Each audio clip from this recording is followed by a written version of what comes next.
Well, good evening and welcome in. No fancy intro needed because we are here to talk meat and potatoes, nuts and bolts, 2025 Idaho High School Girls Basketball State Tournaments.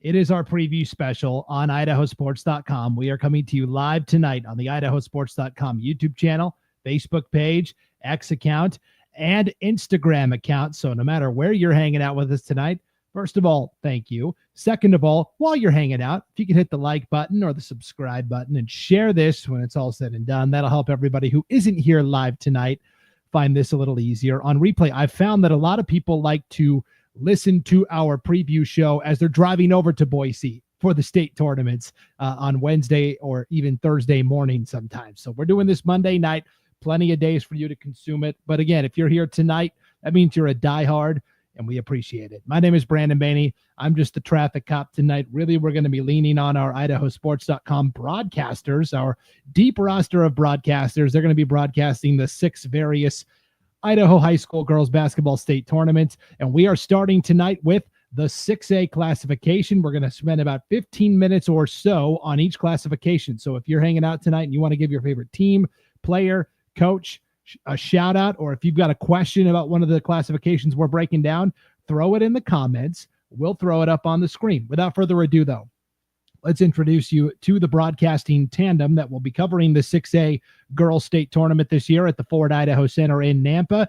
It is Paul Kingsbury. Hey. And Sean Kane. What's going on, guys? I'm great. Thanks. Yes, as great. Always, man. Great to see both of you. All right, guys. Here's what I'm going to do. Okay.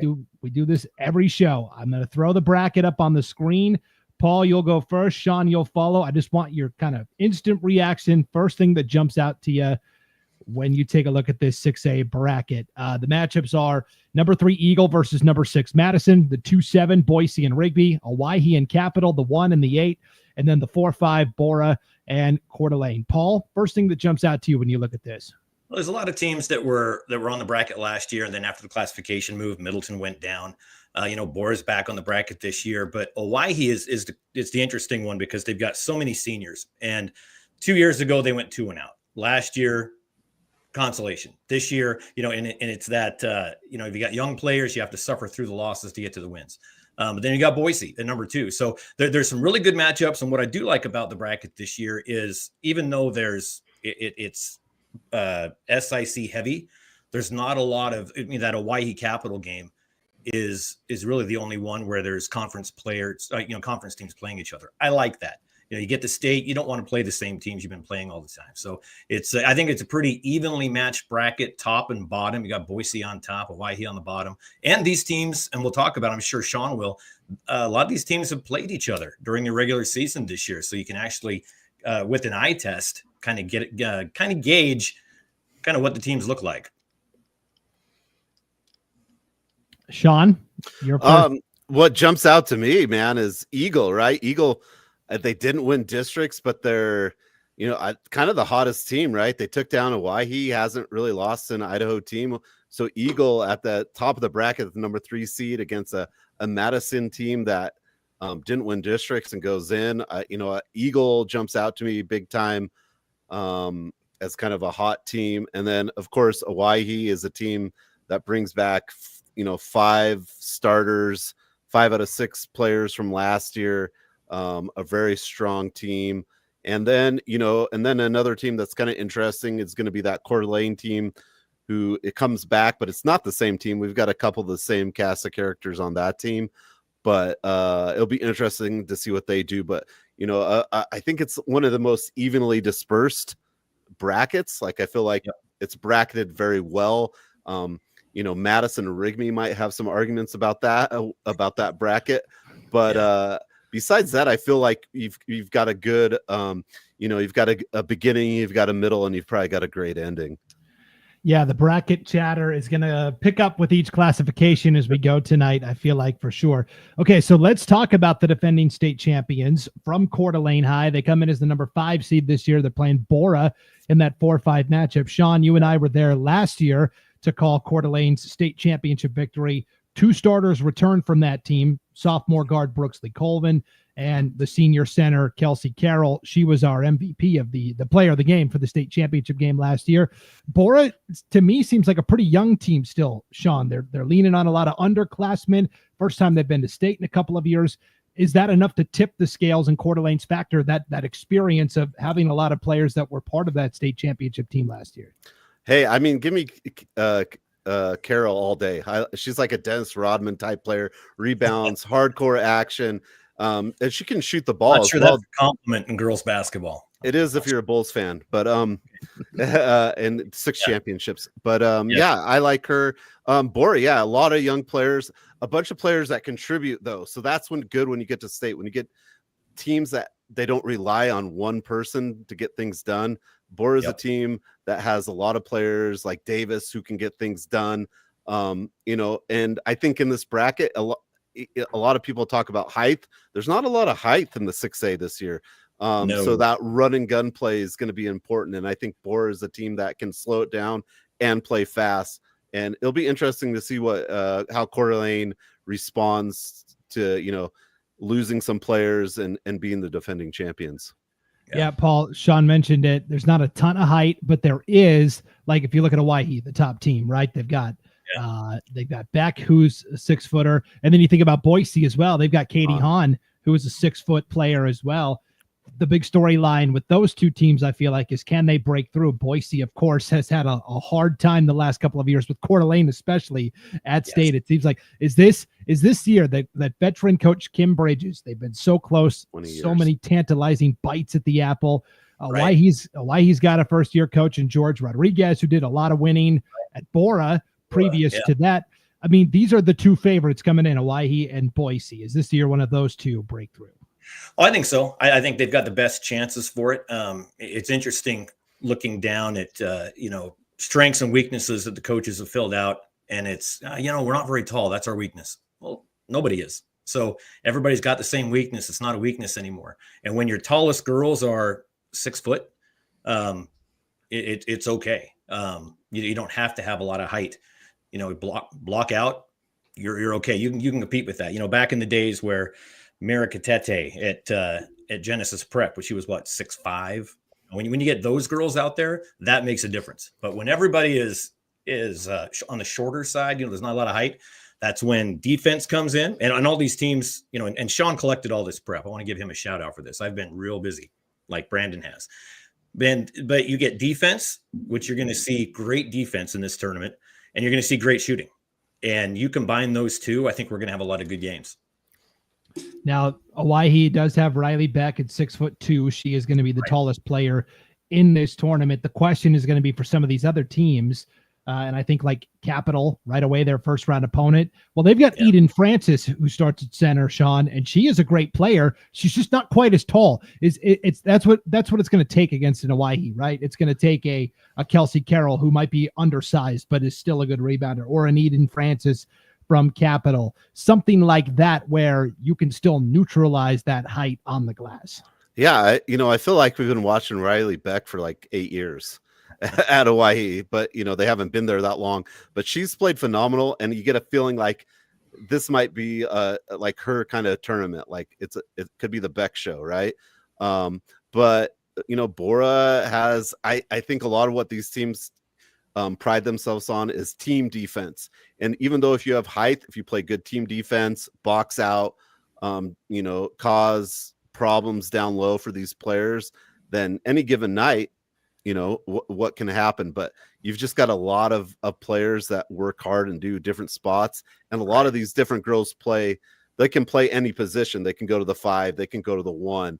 Not many teams are broken up to where like it's a definite 1, it's a definite 5. So it'll be that contrast of styles for teams and who can prevail. Here's Jerb in the comments, guys, on YouTube. Hawaii, he has 4 4-year seniors that have been there since Hawaii's first year in 2020. Jerb, you tell me if I get this right.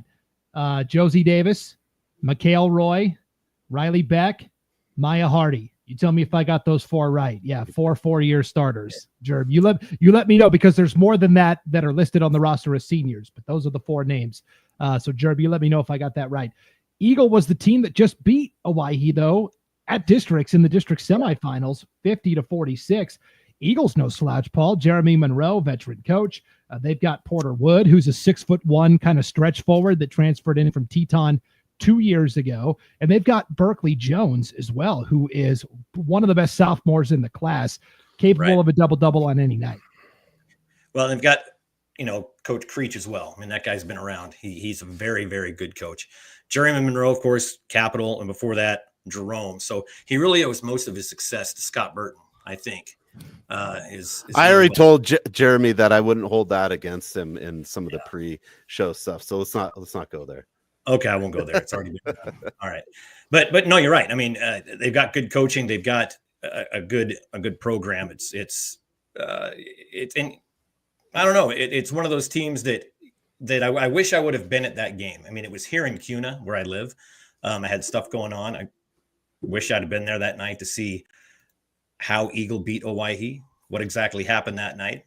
Maybe you have some insight on that, but yeah, I mean, you beat the big dog. Well, you still beat the big dog. Doesn't matter how. And so that's going to give you a big lift coming in the state after that. So it's, again, even though they're coming in with what their record 8-3, 19-5, pretty darn good. And yet they're coming in at the 3 seed for them. And it's been a while. Usually you think Eagle and you think, yeah, they've got a great softball program, nationally ranked, and or boys over the past few years. And so I like seeing this Eagle girls team really coming out.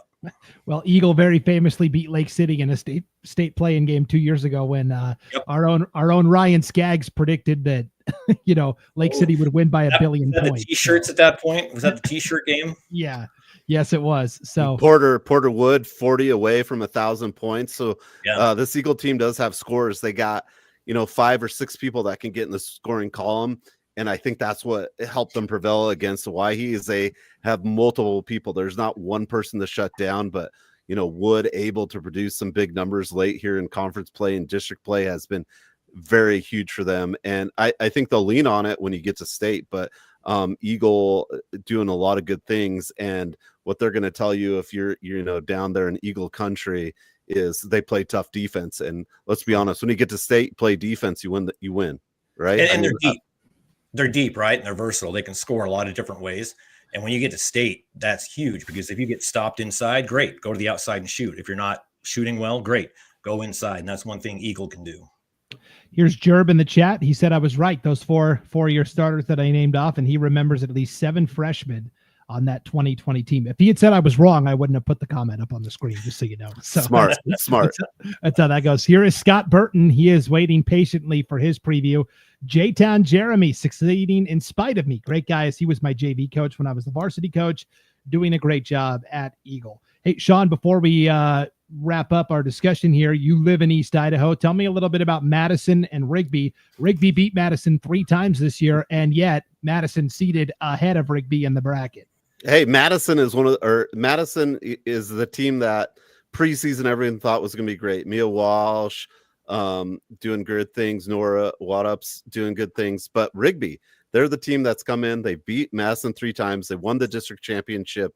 And Rigby's a totally different team than last year, right? Mia Graham, Barber, college D1 commits gone. So Todd Barber, the head coach, has a totally different team, but they've been playing really well. They played everyone tough. Very surprisingly, they were ranked in max preps lower than Madison. A lot of chipperty about that, but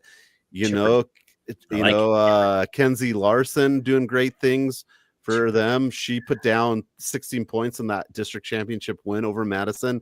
They have a Togiai also. She was there last year. They have a Denzi. I mean, these are names you've heard usually on the football field, but they've got some sisters that all also hoop it up very well. And this Rigby team, they've just played great defense. They find a way to beat you. Madison plays a zone defense. They figured out a way to beat that zone defense 3 times, right? They've just done a great job. So Rigby coming in high, I think, pretty underrated. Not a lot of talk about the Trojans, and they got maybe a little chip on their shoulder, and they're playing that way, and it's working well for them. Yeah, Tiade Togiai, another one of those taller players at 6'1". Paul, Rigby came in, opened the season against Boise, lost. Right now they're starting the tournament against Boise. They don't want to bookend that with 2 losses to Boise. They've lost to Boise, Owyhee, and Eagle, and they lost to Madison. I mean, just because you beat a team 3 times, Sean, doesn't mean you're better than them. That's the Max Preps way. That's just the way it works. Yeah. This is the way. Meanwhile, here on planet Earth, I mean, sheesh Louise. All right, guys, here are 6A players to watch. We selected one player from each team, kind of a jumping off point. It's not an exhaustive list, just a starting point. Katie Hahn from Boise. A lot of these players we've already mentioned. Kaya Davis from Bora, Walsh, Beck, Larson. Sean, give me one player you were excited to see from this list compete. Oh man. Okay. Yeah, I'm gonna go Riley Beck. She's averaging 12 points, 6 rebounds. I've seen her play for 3 years now. I've been very impressed with her inside out presence, as she's one of the tallest girls probably in the tournament, and she's but she also can shoot the ball, and I feel like she's kind of prepping for having maybe a big tournament, but she's also very good. And then I'm going to give you one more just because I care. And I also like Mia Walsh from Madison. She was there last year. Madison, we didn't know a lot. They were young. All these girls come back. Mia Walsh can play the 1 or the 5. They put her in the perimeter to defend. She's a big, long volleyball player, lots of length. She's pretty fun to watch too. She can drive, she can shoot. So those would be my 2. Paul, give me one player. I got Katie Hahn. I mean, she's averaging a double-double. She's 6 foot. She's one of those taller players that will be in the tournament. She can score. She can rebound. She can throw the assist. And I think she's going to be that player that, like we talked about when we opened, could lift Boise to that state championship on Saturday. Okay, and now it's time. I'm going to put your feet to the fire. Here's the bracket one more time. Sean, give me your championship matchup and prediction. Oh, man, I'm going to go Owyhee, Boise, Owyhee. Okay, 1 versus 2. Paul, what do you got? Yeah, we're going to get slammed for this. I hate doing this. And here's the thing. It's all in fun. If we didn't pick the team. Oh, yeah. Yeah, it's all in fun here until we go to talk to the coaches before the game and they go, screw you. Yeah, so I'm actually got the same thing. Boise, Owyhee, but Boise wins. Okay, Ooh. All right. A split there. Boise, you Southern homers. That's what I'm hearing right now. State of Ada. That's what I heard. So state of Ada. Yeah. On that note, Sean Kane, Paul Kingsbury will be broadcasting the 6A tournament. We're looking forward to your coverage, guys. Thanks a lot for popping on. Appreciate it. Yeah, it's going to be a lot of fun. Yeah, Sean and I haven't been together for state basketball, and I'm not sure the Fort Idaho Center is quite ready for the 2 of us to be there 3 days in a row. I can only let everyone's disappointment down 1 day at a time.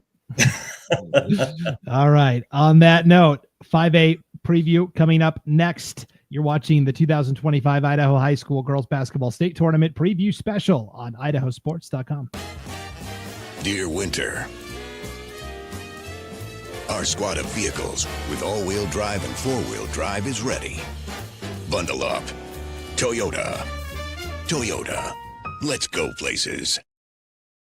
Welcome back to the IdahoSports.com State Tournament Preview Special, Girls Basketball Edition. It is time now to take a look at the 5A State Basketball Tournament. Let's bring on our 5A broadcasters wearing his finest flannel tonight, Scott Burton. Hey, Brandon, you know what? I was sitting out here in a very thin shirt, and I'm in my garage because this is where all this is set up, right? And so I sat here and I'm like, I am getting cold. So I ran back inside and grabbed my lumberjack jacket, and now we're ready to go. I feel like a man now. Yes. This guy also fantastic, sharp-dressed guy. It's Ryan Luke as well. Ryan, what's going on? Uh-oh, we can't hear you. We can't hear you, Ryan. It's got to be a flat brim. Okay, hang tight. Yep. On that note, Scott, let's go ahead and take a look at this 5A bracket. And here are the matchups. Middleton, Sandpoint in the 3-6. Mountain Home, Jerome, 2-7. 1 and 8 is Pocatello and Bishop Kelly. Blackfoot and Skyline, the nightcap in the 4 versus 5. What is I already know what you're going to say. What's the first thing that jumps out to you when you look at this bracket, Scott? Wow. 2 games featuring conference opponents is the number one thing that I see. But a close second is Middleton is number 3.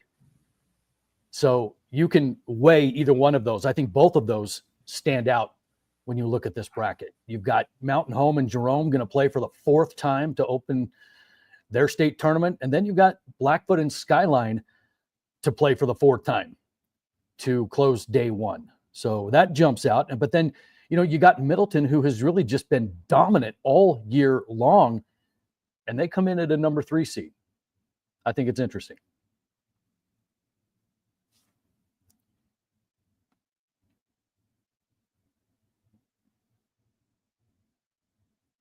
Okay, already getting some shout outs in the comments here, Scott. Here's Nick 3 in the house. Let's go Tigers. Moho. I thought you left and took another phone call. Yeah, no. Here's Josh Byers. Let's go Vikings. Middleton Vikings there. Mm-hmm. Hey, let's bring in Ryan Luke. Ryan, can you hear us? Yes, can you hear me? I'm backstage still. Yeah, no, okay. There, are we good? Yes, you're on. Hey, you look at this bracket. What's the first thing that jumps out to you, Ryan? It jumps out to me is you have Pocatello on one side and you have Middleton on the other, and that's a cataclysmic clash of titans. Yeah, it sure looks like we're on a collision course there of 1 versus 2. Let's just start with Pocatello because they are the number 1 seed. Scott, this is a group that has played a lot as freshmen and sophomores, and they are now finally seniors and juniors. In terms of height, not many teams are going to be able to match the 1-2 combo of Kenna Garza, the 6'3 center, Abby Lusk, the silky smooth 6'1 forward. Pocatello's success starts there, but they've got a really diverse group of playmakers. They've gotten very close the last couple of years. They lost in the semis to Skyline last year in a game that they thought they should have won. Didn't make some plays late. Is this the year Pocatello breaks through and wins it all? I think it's the year that they get to the championship game. I think if it goes chalk, then they are going to have all kinds of problems with Middleton. But this is a really good team, and the 2 players that lead the way for Pocatello are Abby Lusk, the junior, and Kennison Garza, the senior, averaging 16 and 15 points respectively. But, this is a really good team. They come in with a fantastic record, and their losses, they lost to a team in Utah, and then they lost to Eagle, by 2. And both of those losses were in the East Idaho Holiday Tournament, over the break. But this is a really good team, and I think they're a solid number 2 behind Middleton. Interesting. Okay, so Ryan, let's talk about Middleton. They are the number 3 seed overall in this bracket. We kind of already discussed that. They're 23-1. Their only loss this year is to Hawaii, the number 1 team in 6A, and it was only by 12, and they've got a lot of pelts up on the wall. They beat Boise. They beat Timberline. They beat Eagle. They ran roughshod through their conference. I think, unfortunately, and we see it with Bishop Kelly as the number 8 seed, the rest of that conference really dragged Middleton down in terms of the, well, there goes. Scott, you're nodding in agreement. This conference, it unfortunately, there was just a lot of subpar teams that dragged Middleton down ultimately. That's how I view it. Yeah, this Middleton team is so loaded and so young. They've got 1 senior, and this is a group that has been together with Coach Blackwell since the 2nd grade. So this is a group that's been groomed, and they're led by Elsie Wyatt, their point guard, very quick off the dribble. She'll take anybody off the dribble. You better be in a stance when you're guarding her. And then, of course, Coach's daughter, Zoe Blackwell, she's the leader of the team, and she's also a really good defender. I mean, she's kind of amassed over 100 steals this year. She eclipsed the 1,000-point mark, and both of those 2 girls averaged 13 points a game. But this is a deep, young, versatile team that averages 69 points a game, which in girls basketball is insane. And they have blown out just about everybody they've played. Now, what's going to happen when they get into a close game in the state tournament? I don't know. We'll see. But this is a team that has just dominated everybody all season long. Now, Ryan, I'm going to ask you this question because Scott's a little too close to the situation. Scott, for those that don't know, is the athletic director at Jerome High School. He doesn't let that influence anything in terms of his broadcasting. Jerome and Mountain Home have played 3 times this year. Mountain Home has won all 3. Can Jerome break through at state? for the fourth time and finally nip the Tigers, or do you think Moho is moving on to the semis? So Moho does. Boy, I think there's a geopolitical play here that we probably don't want to get into, but no, they don't. Unfortunately, I think Jerome just doesn't have the talent level to get past them. I do think Mountain Home brings a lot more this year that built up to this point. And again, 4 times. Look, it's tough to beat somebody twice. It's even more difficult to beat them 3 times. But I think the 4th time, honestly, that's the time that you start knowing that they have your number at that point. I do think that, unfortunately, Mountain Home is going to move on in that showdown. I don't even know how you would explain it. Near Southern, we'll call them Southern Idaho rivals. Yeah. And I will say 2 of the 3 were really close. I mean, Mountain Home only beat Jerome by a point in overtime in the regular season finale between those 2. And then in the district championship, 49-41, only an 8-point game. But for both of these teams, Scott, really good starting lineups, a couple of players they lean on, but not a ton of depth, right? Correct. For both of these teams. Yeah, both of these teams don't go really deep. And you want to look at, let's take Mountain Home, for example. They play 7, maybe 8 at times. But the thing about Mountain Home is they know who they are. That they have an identity. They know who they are. They are going to try to get out in transition and take an early 3 if they can get it. And if those 3s are fallen, they could beat anybody. If they're not, then they could struggle a little bit. But what they're really good at doing is pulling you out because they've got 3 or 4 people that can shoot the 3. I mean, Lexi Longhurst, their point guard sophomore, the player of the year in the Great Basin Conference, averaging 17 points a game. She's the straw that stirs the drink for Moho. But she's complemented by Julie Donez, probably the most versatile player that they have, and Peyton Blodgett and Ava Johnson inside. But what Mountain Home can do to you is they can spread you out defensively. And once they get you guarding the perimeter, they've got enough size that they can isolate you in the block. And that is what Jerome has struggled with in those 3 matchups, was that particular combination right there. Jerome, on the other hand, they've got a freshman phenom in Sawyer Gerard. This kid's going to be a stud, and she already is. But they need their other players to step up. Emma Allen, the senior, probably the most athletic one on the team, she's got to play well. Jensen Cook is scrappy, can really make things happen, but Jerome can do some things on the pressure side of defense in the full court that cause people problems. They just have these little lapses to where you watch them and they're like, are you even interested in being there right now? And once they kind of get it going, man, they can roll. So I don't know. This is going to be an interesting matchup again for the 4th time. Yep. Here's Jerb in the comments, guys. Mountain Home, 2 6-foot posts and 5 excellent guards. That's that 7 that you were alluding to there, Scott. Jerb also wants to give some love to Skyline. They lost to Owyhee by 5, played them better than anyone else in Idaho, with the exception of Eagle, of course, who beat Owyhee.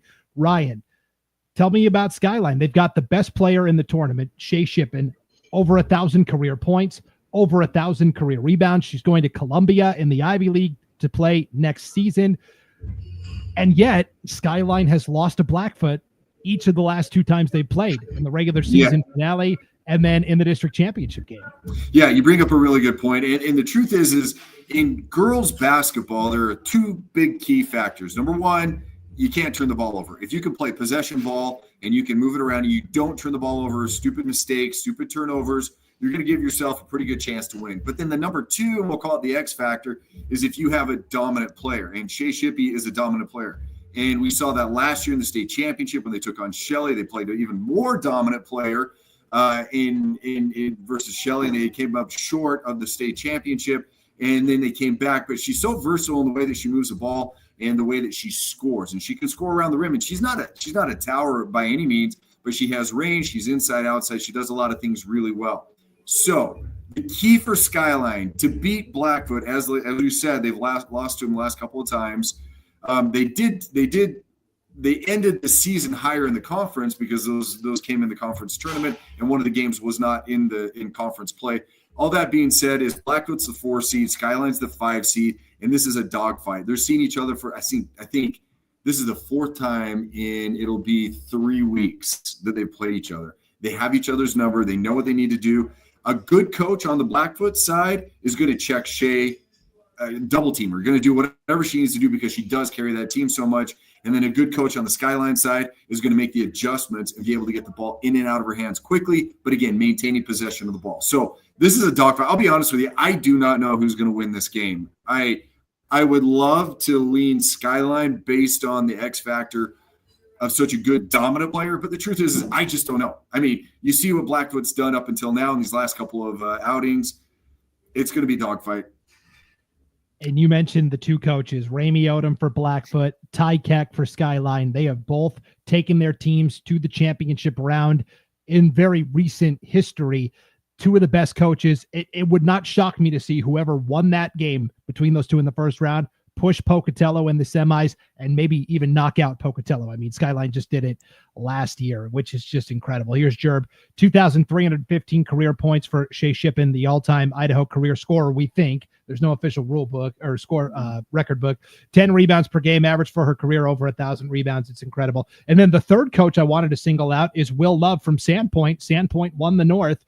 He won a state championship with Sandpoint only 3 years ago. So there's some really good star power with the coaches in this tournament, some really dangerous players. Right now, though, guys, we're going to put up our 5A players to watch. We chose one player from each team, kind of a starting point, just a jumping off point here to get the ball rolling.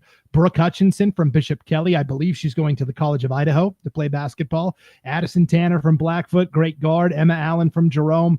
Blackwell, the point guard from Middleton. Longhurst Garza. Breckenmeyer from Sandpoint, only a sophomore, started every game as a freshman last year, along with Jordan Tomko. So that's two sophomores who have a lot of experience. And then, of course, Shea Shippen from Skyline. Scott, give me one player that you're really excited to see play this weekend. Yeah. Well, I'm gonna stay away from the obvious, because Shea should be on a list by herself. But aside from that, I'm interested to see Lexi Longhurst. And the reason why is because she's a young point guard, but she is well mature in her game. And when you have a point guard, you can make things happen. We've seen so many teams do wonderful things in a tournament when they've got a ball handler. We've seen teams struggle when they don't, because that ball handler is the one that gets you in your offense, that keeps you together, and they don't necessarily have to score. Lexi can score, and she's going to be the one that's going to get Mountain Home started if they have a chance to advance. Now, I don't say that because they're playing against my Jerome Tigers. I'm just saying, as a point guard, that one intrigues me. Yeah. Ryan, give me one player you're excited to see this weekend. Blackwell. And the reason is because she's an extension of mom on the court. And if you know Coach Blackwell, she brings so much energy and she runs a tight ship. And you're going to see that on the court. Scott, you mentioned ball handling and taking control and taking care of the ball, and that's exactly what she's going to do. I'm excited to see her because she's going to run one of the best team in this tournament. She is the motor that runs the best team in this tournament. Yeah, it is a high-flying Middleton team, that is for sure. And here is Sean Kane in the chat throwing a player we didn't even put on the graphic, Abby Lusk from Pocatello as well. It's a worthy choice.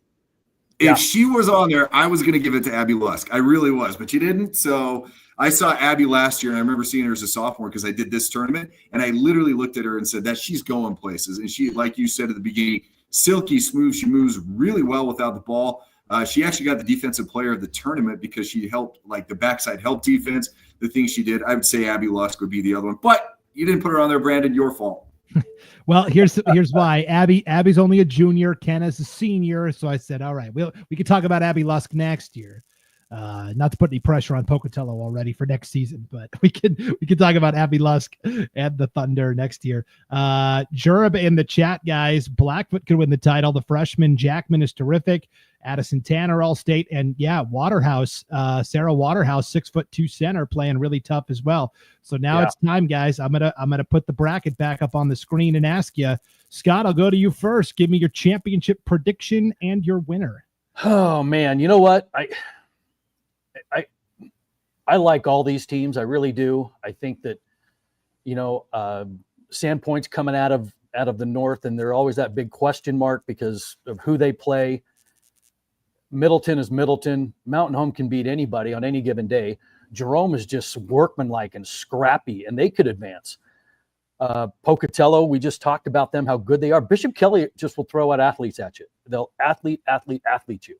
Blackfoot's got the size. That's going to be crucial because they've got 3 girls over 6 foot. And then you've got Skyline, and we talked about them and Shea, but Shea's got help. Okay, now that I've just previewed all of that, I'm going to go chalk, almost. I'm going to go Pocatello and Middleton. And who are you picking? You know what? I think it's Middleton's year. I really do. They have just been that dominant all year long. And this is a group of girls from Middleton that have been together. Like I said, they're going on 10 years, with their coach. And it's just one of those things that they're young and they've got it all. They'll get after you in the full court. They've got players that can score. They are quick. They've got a point guard in Elise Wyatt, or Elsie Wyatt, beg your pardon. And they score. They score and they score.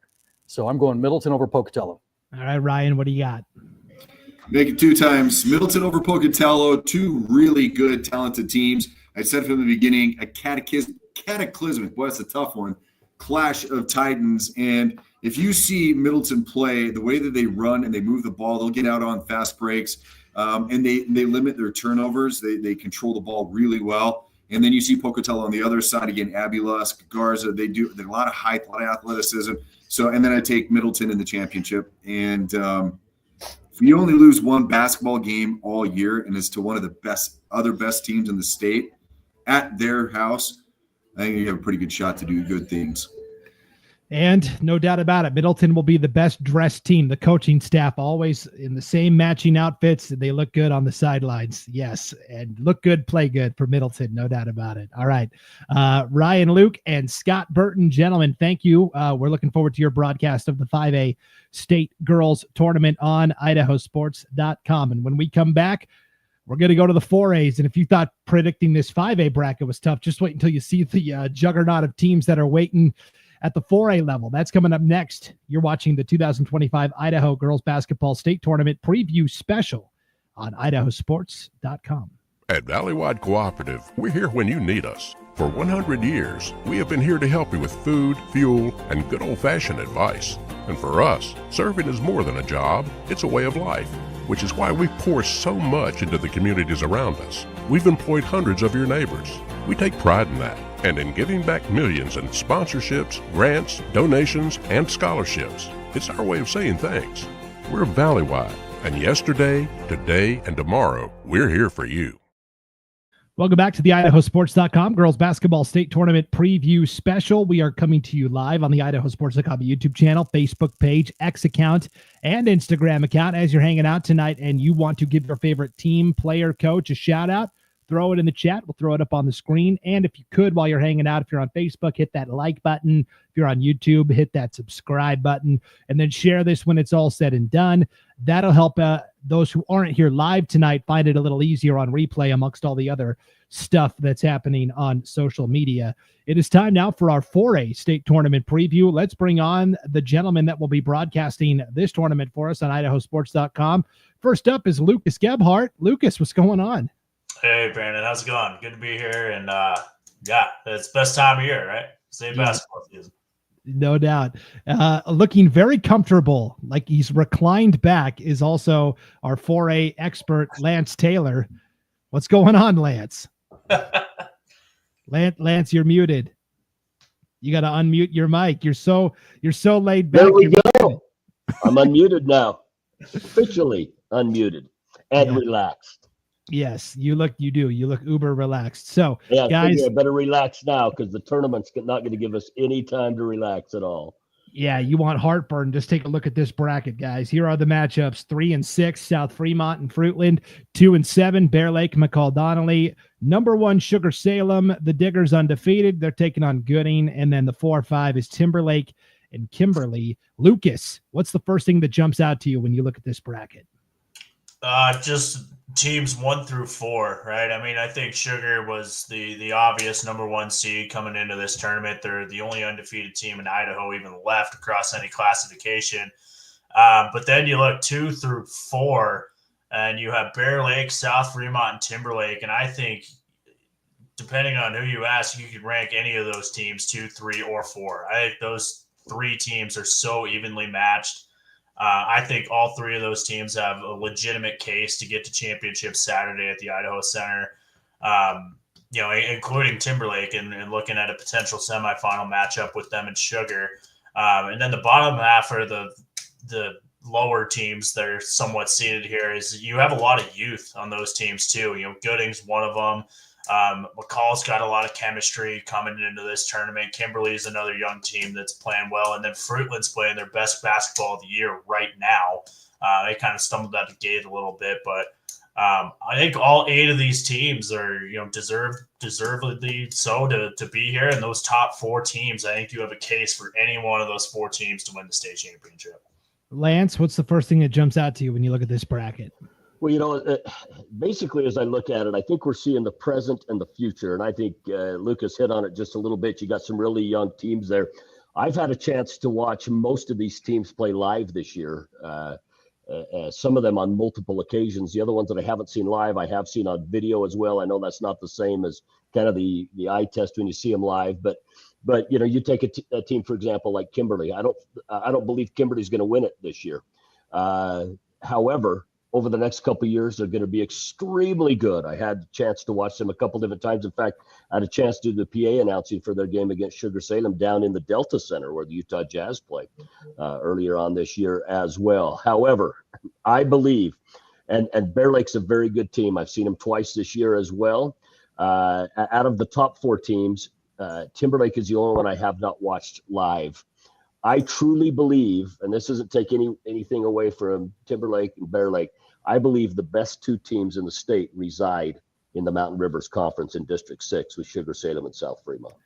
Well, Lance, Colton Ricks agrees with you in the chat. He says this is going to be brutal. However, I would not be surprised whatsoever if South Fremont and Sugar Salem met for the 5th time to determine state. Lance, can you talk to me a little bit about when Sugar and South played for the district championship? Because that was a really fun game, first of all, for Sugar. Heartbreaking for South Fremont. South Fremont leads with 2 seconds left, and Sugar is inbounding underneath their basket. They get a game-winning shot as time expires. Just and that was actually in a semifinal game. Semifinal.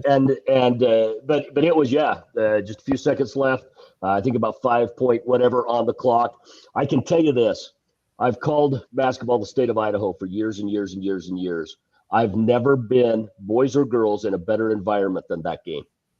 It was unbelievable. So was the next game as well. But I'm talking an unbelievable. There was not an empty seat in that place. Students rushed the floor. Lily Christensen had hit a great 3-point for South Fremont. And you know how I feel about these teams down here. And I just love every kid on all these teams. And then to have Mika Need hit that last second shot from the inbound pass, it was just an absolutely crazy night. But the whole tournament was a good tournament. I mean, they played twice in the regular season in good games that South could have won, twice in the district tournament in good games that South could have won as well. I mean, those teams are so closely matched. It's just been a little error here and there that's made the difference. Yeah, this is a tournament that is wide open because the defending champion, Snake River, they really went through a tough winless season this year. They didn't return a single player from last year's championship team. But Lucas, we do have a defending champion in this bracket. It's Bear Lake, who won the 2A, now 3A championship last year. They moved up a level this year and really didn't seem to have any problem. I mean, they lost to Sugar, but it was a fairly close competitive game. They've got some really dynamic guards. This is a Bear Lake team that I think is, you got to keep an eye on. Yeah, I'm with you. So Bear Lake's got 3 losses on the year. They're going to come into the tournament with a 20-3 record. Those 3 losses, they have 2 of them to Sugar. Both of them were pretty close. I mean, one of them was one was a 4-point game. The other one, an 11-point game, but not really a blowout by any means. Then their third loss is to Malad, who's the top seed in the bracket right behind them, right? So I mean, their 3 losses are to number 1 teams in the state, right? This is a solid Bear Lake team. They just won a state championship last year. They only lost 2 seniors. I don't know how they adjust to coming up to a higher classification. There might be a a little bit to adjust to at that point. With Sugar Salem doesn't play down in the 2A and now the 3A class they play up here. So I think that's going to be a team that could certainly challenge them a little bit. But Bear Lake is a solid team with the experience that they have, which is something I really like about Sugar too, is the experience that they bring to the table. Bear Lake brings that too, with just losing 2 seniors off their state championship team last year, and the 3 losses are legit losses too. Yep. As the token North Idaho guy up here, guys, I'll tell you a little bit about Timberlake. They only have 3 losses this year to Coeur d'Alene, the defending 6A state champs, only lost by 9. To Sandpoint by 5. Sandpoint's playing in the 5A tournament. And to Grangeville by a point in overtime, 49-48. Grangeville is playing in the 3A tournament. And that was a game where where Grangeville had to basically do the old miss a free throw intentionally, get the rebound and put it up as time expires just to tie the game.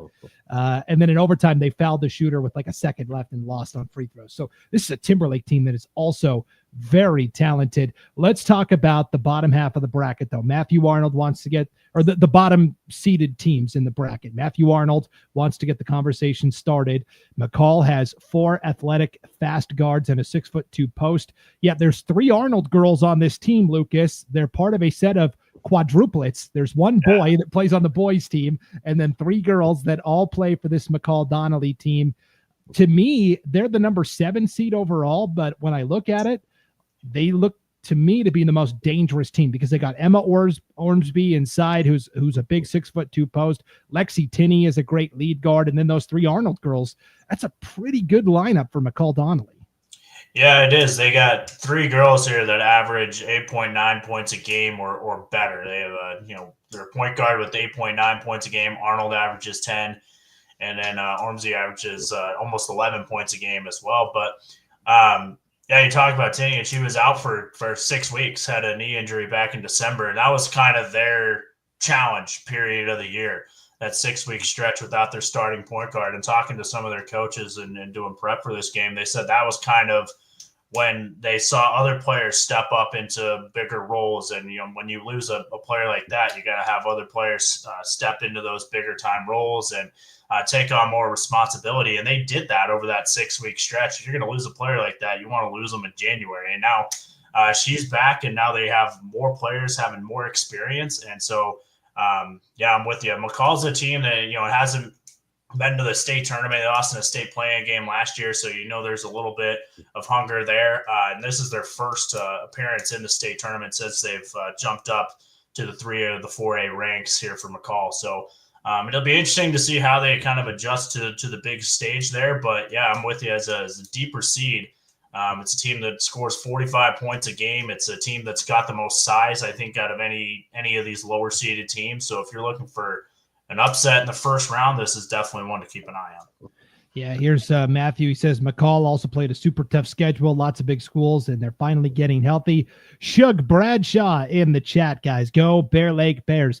Lance, talk to me a little bit about Kimberly. You mentioned it. They're a young team that got the Plew sisters, Teresa and Taya Plew. I'm just not sure how much they were challenged in their schedule this year. No disrespect to their conference, but I think when you look at their conference compared to other conferences at the 4A level, it wasn't as strong. And when they did play up, they did tend to struggle against teams like Mountain Home and Sugar and Jerome. And so I'm with you. I think Kimberly's a year away, but they could be a feisty team to watch also. Yeah, they can, because they're full of athletes as well. And they're one of those teams, because they're so athletic, they're so young, that those teams tend to have those games every now and then where they just start hitting shots they don't know they're not supposed to hit, and they're very well coached. Don't let the record fool you. They're a very well coached team. They're just a young team. I think they're a year away from really being in the picture for a consolation or third place trophy, and maybe 2 years away from being in the state championship game, and having a chance to do that. But they're a very good team, good kids too, and they're very coachable.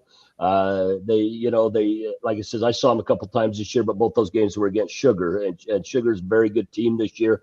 In fact, I'll get to that a little bit later. But yeah, Kimberly's a good squad, and they're just going to get better. And again, as we talk about the present and the future, you know, and you look at a Sugar and South, not one of those teams had a senior on their team last year.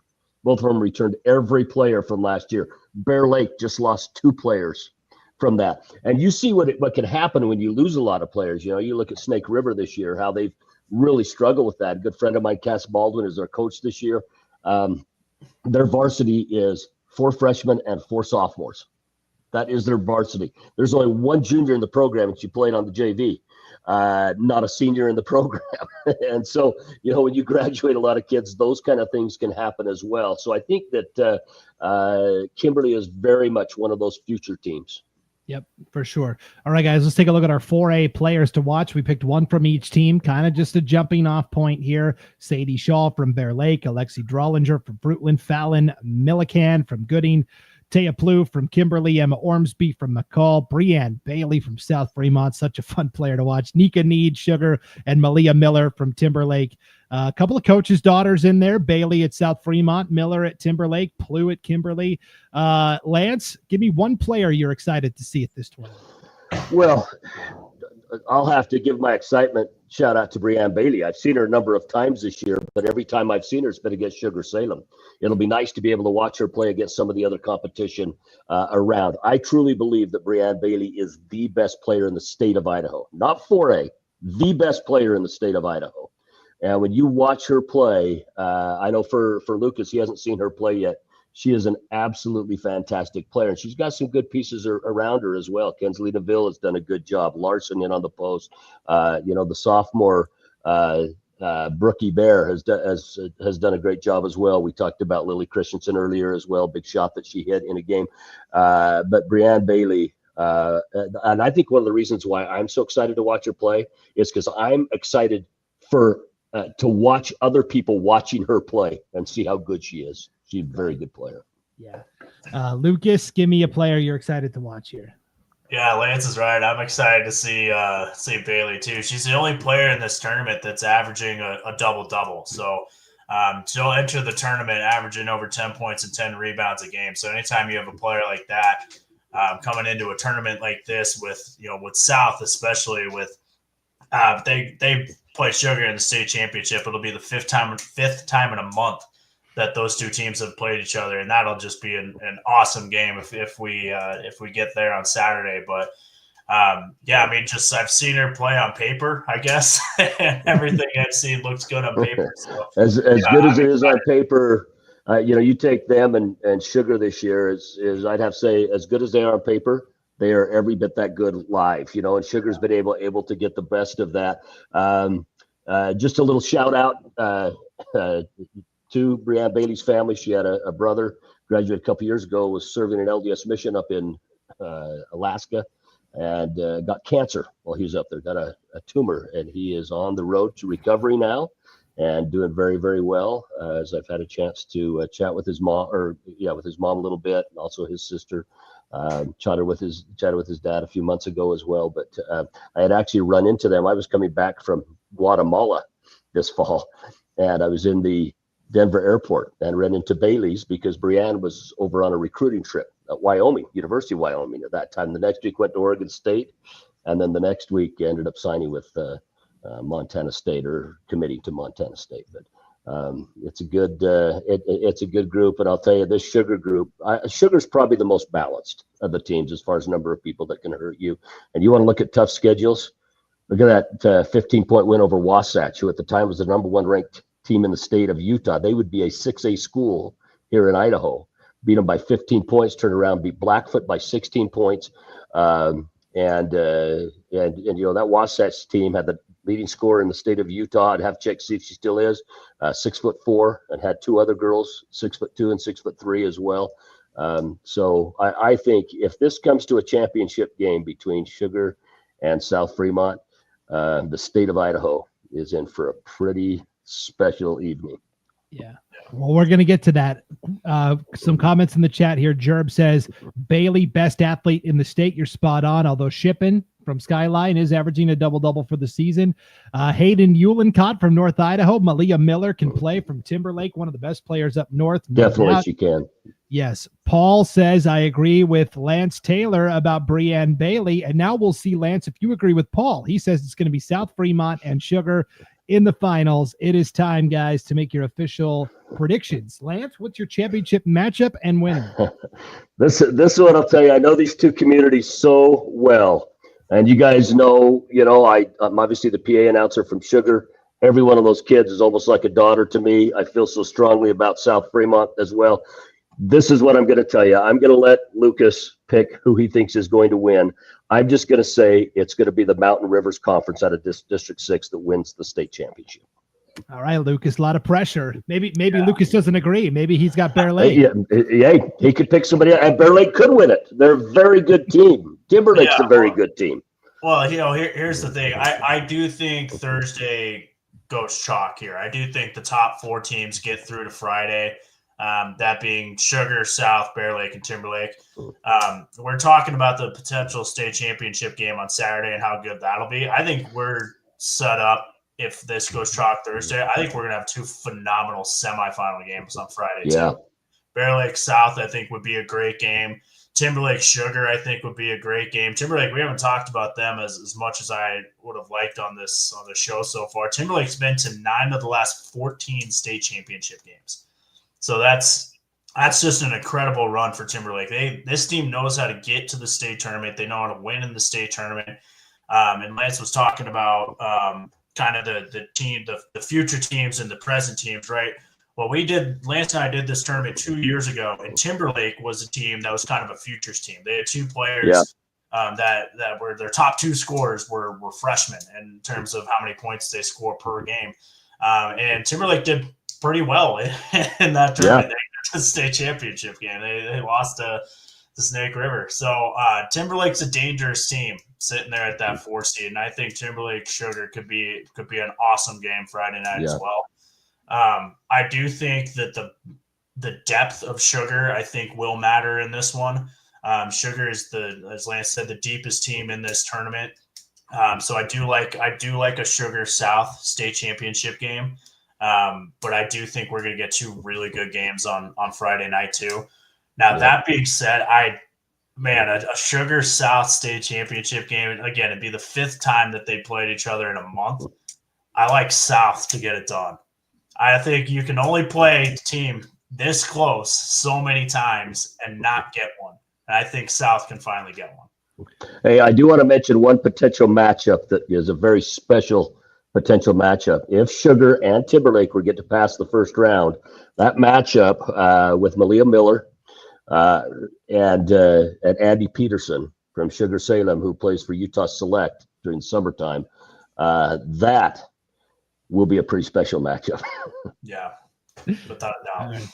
All right, guys. Debbie gets the last word here. Don't give up on Bear Lake. They will surprise you. We'll see that. Hey.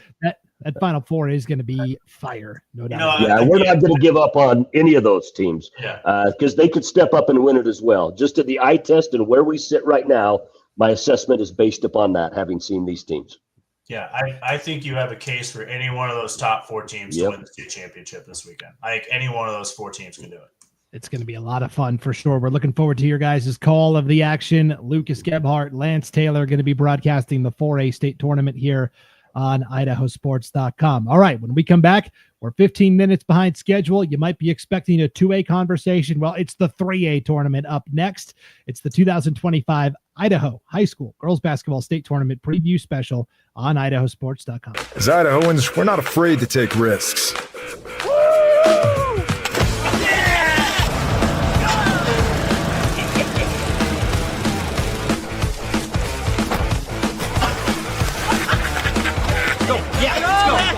All the way. Go. All the way down,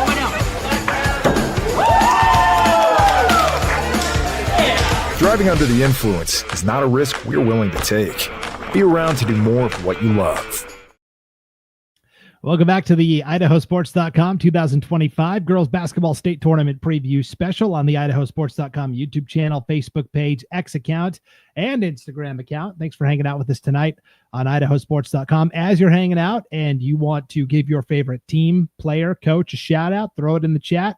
We'll throw it up on the screen. And while you're hanging out, if you could hit that like button, if you're on Facebook, the subscribe button on YouTube, share this when it's all said and done.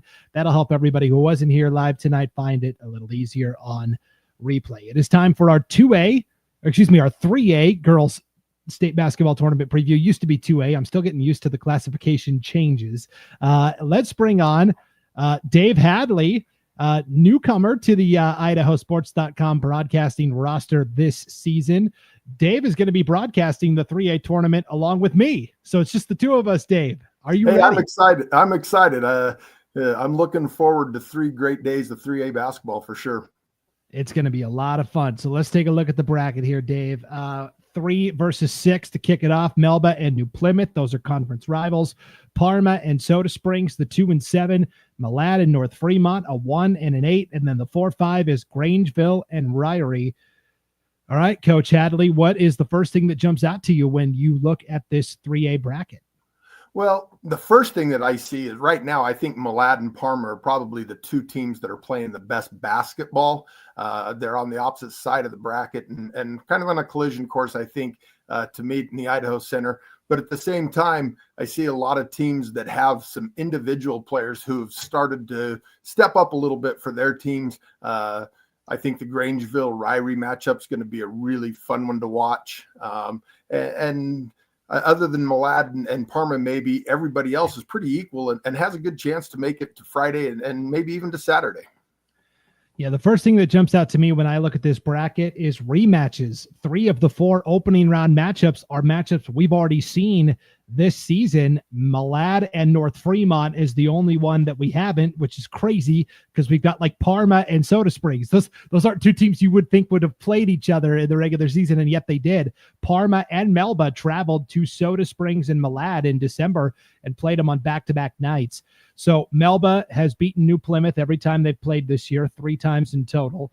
Parma beat Soda Springs pretty convincingly when they played back in December.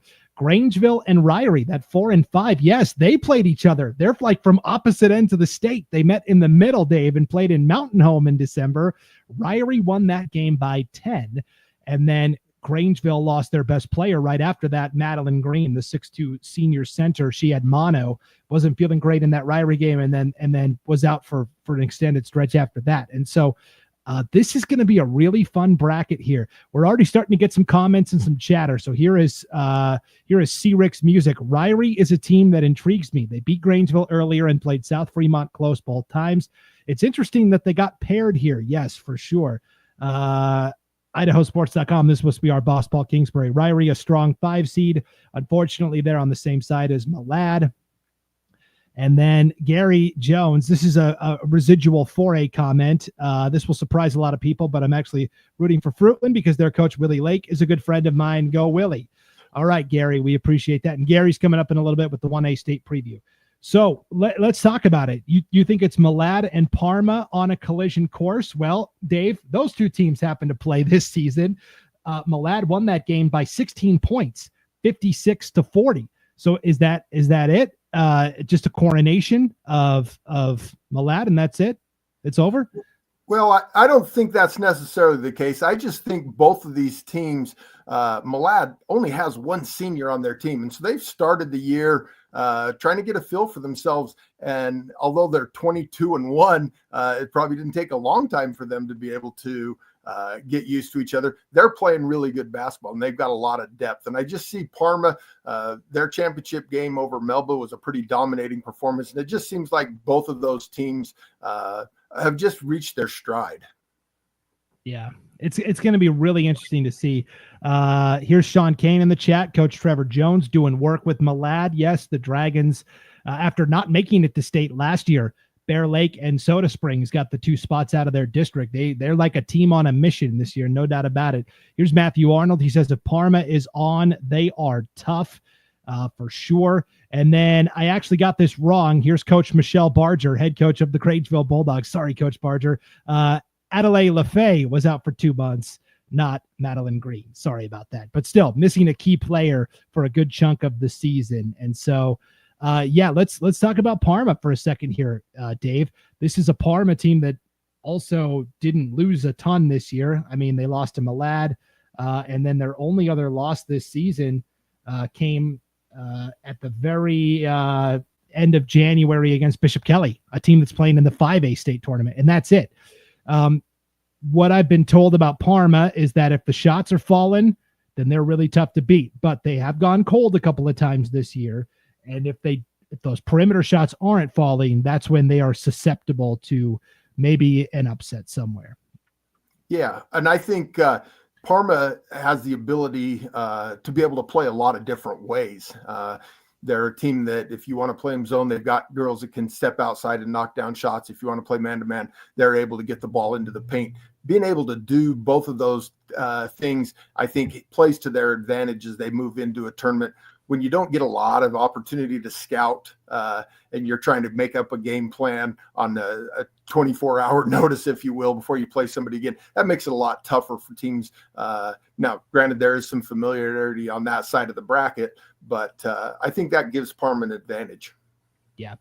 Parma's got so many great athletes, Riley Calkins and Ari Harris and Cadence Kaiser and Gentry, and just really good athletes up and down the roster. Let's talk about Melba for a second, the number 3 seed. And hey, Melba fans, if I'm wrong at the end of this, I'll wear it. But just to me, Melba to me is not the third best team behind Malad and Parma. And I'm using the head-to-head data, to support that, because you look at Melba and they've lost to Parma like 47-15. And then they lost to Parma in the district championship by 30, 51-21. They played Malad earlier this year and lost by, 20 plus points. I would argue both Grangeville and Ryrie are maybe better teams than Melba. Talk me out of it, Coach Hadley. Well, I think with max preps now, it's hard to talk you out of that one, to be honest with you. So much of the final rankings come based upon the quality of the conference that you're in. And Melba plays in a good conference. They've got a pretty well-balanced conference. And so it's hard, as you mentioned, they've had some games where they haven't scored a lot of points. And so it's hard to say without me seeing them live this year where they fit into those rankings. But again, a lot of debate as to whether the max preps is the greatest system to go with seeding, but it is the way it is. And I tend to agree with you. I think Ryrie and Grangeville, North Fremont, if their big 3 get hot, they're going to be a tough team to be able to come out of there, because they can score a lot of points too. Yeah, let's talk about, I think the best matchup opening round by far is going to be Ryrie and Grangeville, that 4-5. They played, like we said, in December in Mountain Home. Ryrie won that game by 10. Coach Barger noting that Grangeville and Ryrie both had very hard schedules. Yes. When you look at Ryrie and who they played this year, they played Sugar Salem twice. They played South Fremont twice. They played Malad twice. They lost to Malad at the Ryrie Bulldog shootout only by 9 points, 59-50. So, I mean, they played Teton, who didn't even make it to state from 4A, only because South Fremont and Sugar are in their conference. Otherwise, they probably could have made it to state. So, yes, that's a very difficult schedule for Ryrie. And Ryrie's very well balanced. They're going to be a team that can spread you out. They've got great shooters. I think that's the one thing I'm looking forward to the most in the state tournament is Ryrie's ability to get a team to have to extend defensively. And a lot just based upon location. They do have to play in District 6 some tough basketball teams just because of travel restrictions and those sorts of things that they get, the Sugars and the Tetons, the South Fremonts. And so they've had a tough schedule. They're very well battle tested going into this. Yeah, here's C. Ricks in the chat. If conference balance was a factor in max preps, Ryrie and North Fremont would be much higher because of how deadly the nuclear conference was. Yeah, really. Firth, West Jefferson were 2 really good teams as well this year in that nuke.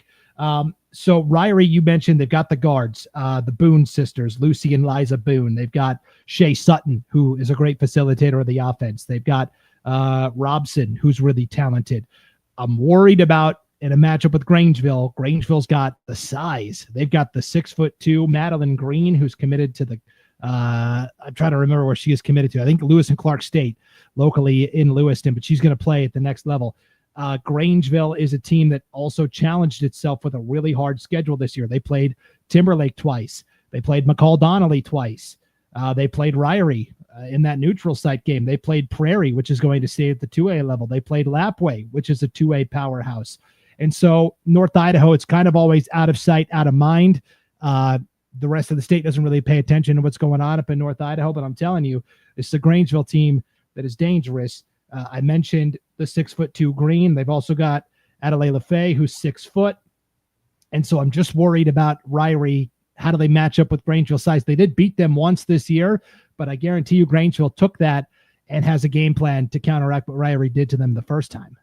Yeah, I think it's, again, another one of these games that, depending on how quickly Grangeville can get out and force Ryrie into doing some things that Ryrie isn't comfortable doing, could be the key to this game. I think the score at the end of the first quarter will be real telltale sign for how this one may play out. If Ryrie can get a lead on Grangeville and force Grangeville to get out, Ryrie's guards are quick. They run a really nice back screen type offense that gets their guards into the paint.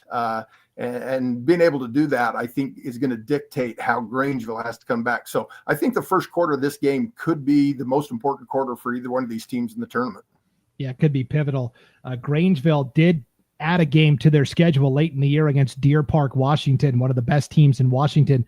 I believe they're still undefeated in Washington play. I could be wrong there. But they picked up Deer Park, and they played 3 games in 3 days, Coach. Deer Park on Thursday, Kellogg on Friday, Priest River on Saturday, all 3 road games. And Coach Barger kind of wanted to simulate, hey, at state, you've got to win 3 games far away from home. We're going to try and do the same here in the regular season. They lost the first game to Deer Park, but they won the next 2. So I like that aspect of it as well, trying to prepare her team there. Here's Gary Jones in the chat. Go Lady Pilgrims. Let's talk about New Plymouth. They get obscured a little bit because they're playing in this conference with Parma and Melba, but I think this is a New Plymouth team that's got some really good guards as well. A second-year coach in Tara Lake, who's came over from the Middleton program. We know how good Middleton is, putting some of that Middleton DNA into that New Plymouth program. This is a sneaky team also.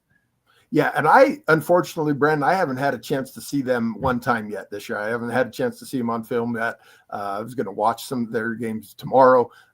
So I don't have a lot that I can add as far as that goes, but I do know that experience in the conference that they're playing in, being able to go against Parma, being able to go against Malad. And like you say, Coach Lake coming from a program that thrives in the discipline. You know that New Plymouth's going to be a disciplined basketball team and not make a lot of mistakes. And they're going to make their opponents have to come out and beat them. Let's talk about the last 2 teams, North Fremont and Soda Springs from East Idaho. These to me are 2 very dangerous teams. Neither one of them spent any time above 500 this year, I think. They both come in with basically 500 records. Soda is 11-11, and North Fremont is 13-13. 2 programs that we're used to seeing at state. North Fremont is actually the highest placing team that is back. They got to the championship last year. Ben Lenz in his 26th season on the North Fremont sidelines. They just seem to find a way to grit through and win these types of games in the postseason. They're doing it all without their best player, Josie Richardson, who they lost to injury at the start of the year. And they're kind of like a Ryrie. They've just got good athletes, and they just throw athlete after athlete at you. Yeah, and they're not a deep team. I've been able to watch North Fremont quite a bit this year, and honestly, there are 6 players deep. They're kind of a 3-headed monster, if you will, a little bit. Taylor Sessions, Peyton Lenz, Grace Heiner. Those 3 have kind of led North Fremont all year. I think their success might actually come from their other 2 starters. Yadira Patino and Katie Picard are both players that have really stepped up late in the season. Yadira had a huge district tournament game against West Jefferson to eliminate West Jefferson and send them on in the tournament. And I think their success might come down to whether or not those 2 girls can play a pivotal role. But the 3 girls that Ben's relied on, all 3 of them have scored over 300 points this year, led by Taylor Sessions, and she's kind of taken the mantle a little bit with Josie out. And they're playing really well right now too. I think Ben is probably one of the better coaches in the state of Idaho with his experience. And he is as good as anybody, I think, and being able to make adjustments within a quarter, within a halftime. And so I don't think North Fremont's going to ever be outguessed or outplayed as far as strategy goes. Yep, for sure. And then just to wrap up Soda Springs, 2 seniors. It's a young team, but man, those 2 seniors are good. Abby Gooden and Gracie Moldenauer, part of teams that have been to state in years past. So we'll keep an eye on it. Here are our 3A players to watch. We chose 1 player from each team, just kind of a jumping off point. Madeline Green from Grangeville, Izzy Haycock from Malad, Taraya Carter from Melba, Hope Haley, New Plymouth, Peyton Lenz from North Fremont, Riley Calkins from Parma, Liza Boone from Ryrie, and Abby Gooden from Soda Springs. Give me 1 player you're excited to see compete this weekend, Coach. I don't know whether she's known across the state or not, but she is one of my favorite players that I've watched this year, and that's Izzy Haycock from Malad. She is just tough. She plays the point guard for them. She just doesn't get rattled. I've seen teams throw a lot of different looks at her, and she just has that grit about her. Malad only has, as we mentioned, that 1 senior. And so Izzy's kind of taken on that role of the leadership. And I just think she's fun to watch. Her facial expression never changes, and she's able to get her team organized and where they're supposed to be. You're probably not going to hear a lot from a stat standpoint. She's not going to be that 25-point-a-night person, but she's going to be the one that leads Malad, I think, to a state title. Yeah. And I'll tell you, I am really excited to see Taraya Carter from Malad, or from Melba, excuse me. Fantastic volleyball player. She's got great height, great size, and I believe she is going to play basketball at Idaho State University. So she has been kind of a volleyball player her whole life, and then committed to Idaho State, the Bengals over in Pocatello, to play basketball. So that's the player I'm excited to see, is Taraya Carter from Melba. C. Rick says Soda is a team that can always cause an upset or 2. I wouldn't be surprised if they pulled a first-round upset. Well, with that, let's look at the bracket one more time here, Dave. I'm gonna put you on the spot here. Give me your championship prediction and your championship winner, and then I'll do the same. Well, I'm going to still stay with Melba and Malad in the championship game. I think they're just the 2 strongest teams, and Malad, even though they're young, which scares me a little bit, not making it last year. The stage gets bigger. You never know how kids are going to respond to that. But I just think their depth, and especially their ability to play in any way you want to play. If you want to try to speed Malad up, they're willing to speed up. If you want to slow down, they're as good a set play team with Coach Jones in the state. And so I'm going to take Malad to win this one. Okay. My official pick. I've had this opinion for a long time, all the way back to last year's state basketball tournament, where North Fremont beat Grangeville by a point in the semifinals, 43-42 on a last-second foul. I said at that time, if Grangeville had been in the championship instead of North Fremont versus Bear Lake, I think Grangeville wins the title last year. I think Grangeville, coming into the season, was the best team. They had some players in and out of the lineup. They've stubbed their toe a couple of times. They played a very rigorous schedule. I'm sticking with it. I'm going Grangeville past Malad in the semifinals, and I'll take Grangeville over Parma in the championship game. That breaks my heart because Parma is the only team in this tournament that has never won a girls basketball state championship. I think the drought continues for Parma, and I will go with the Grangeville Bulldogs to win it all there. So those are our official predictions. And again, if we're wrong, let us have it on social media. I'm ready for it. So it's going to be a fun tournament all the way through. And I don't think that's a bad pick to have Grangeville come out of that either. For sure. All right, Dave, I'm looking forward to broadcasting the 3A tournament with you. Go Bulldogs from Coach Barger on the way out for sure. And we are excited to see Coach Barger and everybody else down there at Bishop Kelly High School this weekend. Dave, thanks for hopping on tonight and doing this. We appreciate it. Thank you. Thanks for including me into the broadcast. I look forward to it. Of course. All right. I can see the steam coming out of Joel Richardson's ears. He's been waiting patiently this whole time to talk about the 2A girls state tournament, and we will do it right after this break. You're watching the 2025 Idaho High School girls basketball state tournament preview special on IdahoSports.com. Dear Winter, our squad of vehicles with all-wheel drive and four-wheel drive is ready. Bundle up. Toyota. Let's go places. Welcome back to the IdahoSports.com 2025 Girls Basketball State Tournament Preview Special, coming to you live on the IdahoSports.com YouTube channel, Facebook page, X account, and Instagram account. It is time for our 2A, our long-awaited 2A State Tournament Preview. Let's bring in the gentleman that'll be on the call this weekend on IdahoSports.com. Joel Richardson. Joel, thank you for your patience. Hey, no problem. I don't know if it's the steam coming out of my ears or the steam coming out of this bracket, dude. This bracket is fire. But let's bring in the color guy who knows more about these teams than I do. Yeah, this is one of the best color guys in the sport. ESPN's got nothing on Glenn Jones. Glenn, what's going on? Hey, right off the bat, I want to say my wife loves the way you say the word tournament. Oh yeah, like I'm from New York, right? Tournament. Yeah. So, something like that. She just made a comment over on the other side of the room. Hey, speaking of comments, here's Sean Kane in the chat. Joel Richardson is the man. Hashtag East Idaho. Yeah, those two co-host the East Idaho Prepcast on IdahoSports.com. So, okay, guys, let's take a look at this bracket, and I will get your snap judgments here.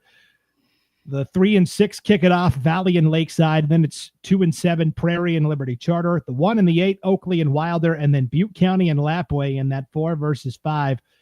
Joel, we've already got comments in the chat rolling in here. Here's C. Ricks. The joy of only being in a 2-team conference like Butte County and Grace are is that you can schedule a tough and brutal non-conference schedule.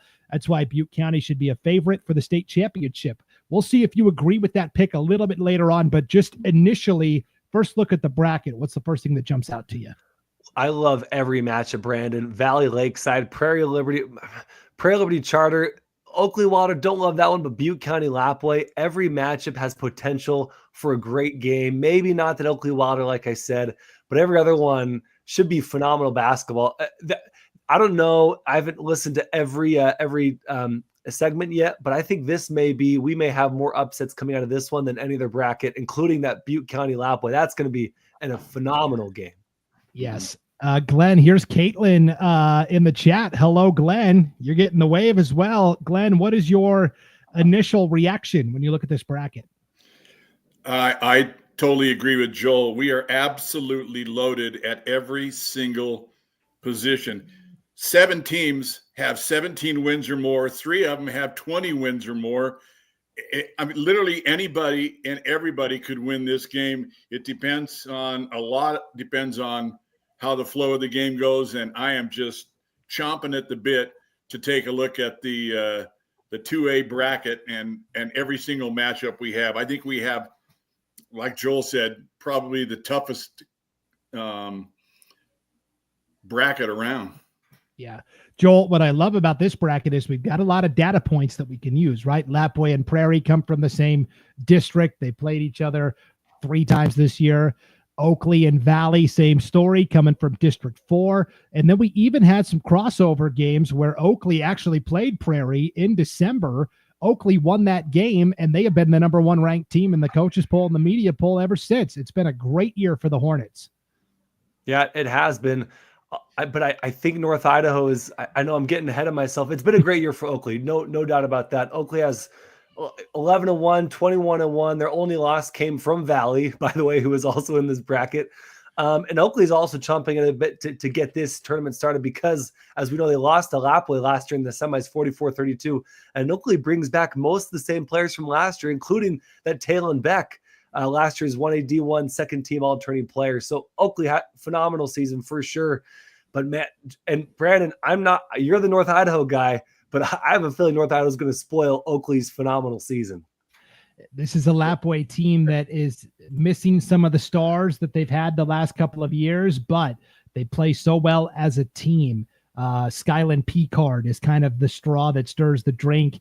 Ama George was a reserve on the bench when Lapwai won the championship 3 years ago. She was a freshman that was on that varsity team. You look at Madden Bisbee, who's a 5'3", just spark plug at the guard position as well. And Glenn, as we know, Lapwai's going to come out and press you. They're going to try and speed up the game and cause you to make mistakes. I'm wondering if Butte County is used to playing at that tempo. Fun story, their coach, Mindy Gamet, used to be the boys basketball coach at Butte County. As recently as last year, she was the boys coach at Butte County. Well, Butte County had to play Lapwai last year in the state semifinals when they had Case Why Not and Elias Year Out and all these studs. And I remember asking her before the game, I said, what is your strategy to take down this Lapwai juggernaut team? And she looked at me and she goes, this is going to sound crazy, but I'm going to run with them. I'm going to try and run with them. I'm going to try and keep up with them. And we'll see how it goes. I'm curious to see if she tries that again, this time on the girls' side against Lapway. You know, I was looking at some of my keys to win, and you could say this for just about any division, but ours especially is tournament experience. Number one, you cannot put a qualification on our quantification on how important experience is. And then talking about full court press, we've seen coaches come up with some incredible full court presses that in the heat of the battle, the team that's getting pressed turns the ball over, gets frustrated. Then they start taking some shots that they normally wouldn't take. So if you can handle the full court press, that's extremely important also. And going on with that, weathering a run. You know, a lot of these teams, you got Oakley 21-1, Prairie 20-2, Lapway 20-4. How are they going to react if they start playing from behind in the second half? It is a state tournament. You know, in league play, there's always next Friday. There's always next Thursday. Here, there ain't no next Friday. There ain't no next Thursday. If you lose, you're in the consolation bracket. And that can play. Oftentimes we've seen it, how it comes into play. And that just goes to experience. Yeah. Butte County, incredibly, does not have a single senior on its team. So no, they're very young. And Grace has been the team representing this district at state the past couple of years. So this is kind of a new experience for Butte County girls basketball. Joel, here's Hayden Eulencott in the chat. Don't sleep on Prairie versus Lapway in the ship. We've only seen it a couple times. Yeah, only a couple dozen times, it seems like. Definitely. What's the number? Our good friend from North Idaho, Will Henneke, didn't he mention something like in the preview, like these two programs have combined for 9 state titles or something like that in the last umpteen years? I mean, we wouldn't be surprised, right, Glenn, to see Lapway and Prairie in the championship. But going back to Oakley, they have a second-year head coach, but a lot of experience in that team, Brandon. We got to give Oakley their flowers for sure. And with that experience, that's going to matter because Oakley has played behind in a few of their games, including that Valley game where they got that loss. So I think there's something to be said for Oakley pushing both those teams. But if history repeats itself, it wouldn't be surprising. Yeah, it's going to be interesting. The last time that Prairie and Lapway were not the two representatives from the White Pine League at state, guys, the 2012-13 season. So that just tells you, I mean, Prairie and Lapway, you can pretty much book it. We thought Cami maybe had a chance to steal a spot this year. Lapway shut that down pretty quickly in the third place game. Yep. Here's Howard Wood in the chat. Butte County beat Lapway in the consolation bracket. 2003, guys. We're going to party like it's 2003. All right. That's history on the line there. Okay, let's talk about the top half of the bracket. Joel, let's talk about Prairie, because Prairie is so often recently to Lapway the bridesmaid, never the bride. I mean, they played Lapway in the state championship a couple of years ago. Lapway won. Prairie finally this year wrested control of the district away from Lapway. They've got some really talented forwards like Sage Elvin and players like that. And then Lexi Schumacher, of course, over 1,000 points in her career at point guard. And Lori Mader has been coaching this team for a long time. She has forgotten more about basketball than the three of us will know together, right, Joel? Yeah, definitely a ton of experience there. Again, a lot of championships under Prairie's belt. They come in as the 2 seed. They could easily be the 1 seed for sure. I'm interested in Prairie because of the average point total. Brandon, 65 points per game they're averaging in a tough White Pine League, and they're only giving up 30, which ties Oakley for the best defense in terms of points given up per game. So that Prairie, that number 2 Prairie Pirates, that's an interesting number 2. They could easily be number 1, but totally. And you already mentioned Lexi Schumacher. She has her sister Kylie Schumacher. They're both averaging double-digit points per game, and they were both 1A D1 second a team all tourney players from last year. Of course, Lexi was first team and Kylie was second team. But cool to play with your sister and to play good ball with your sister. So. Yeah, and last year at state, again, they've been here. They know what to expect. But they were the 5 seed. They upset Murtaugh last year, but then lost the semis to the eventual champ Grace. So I don't know, man. A Prairie is I don't know if you call them a dark horse as the 2 seed, but they're definitely a favorable 2 seed.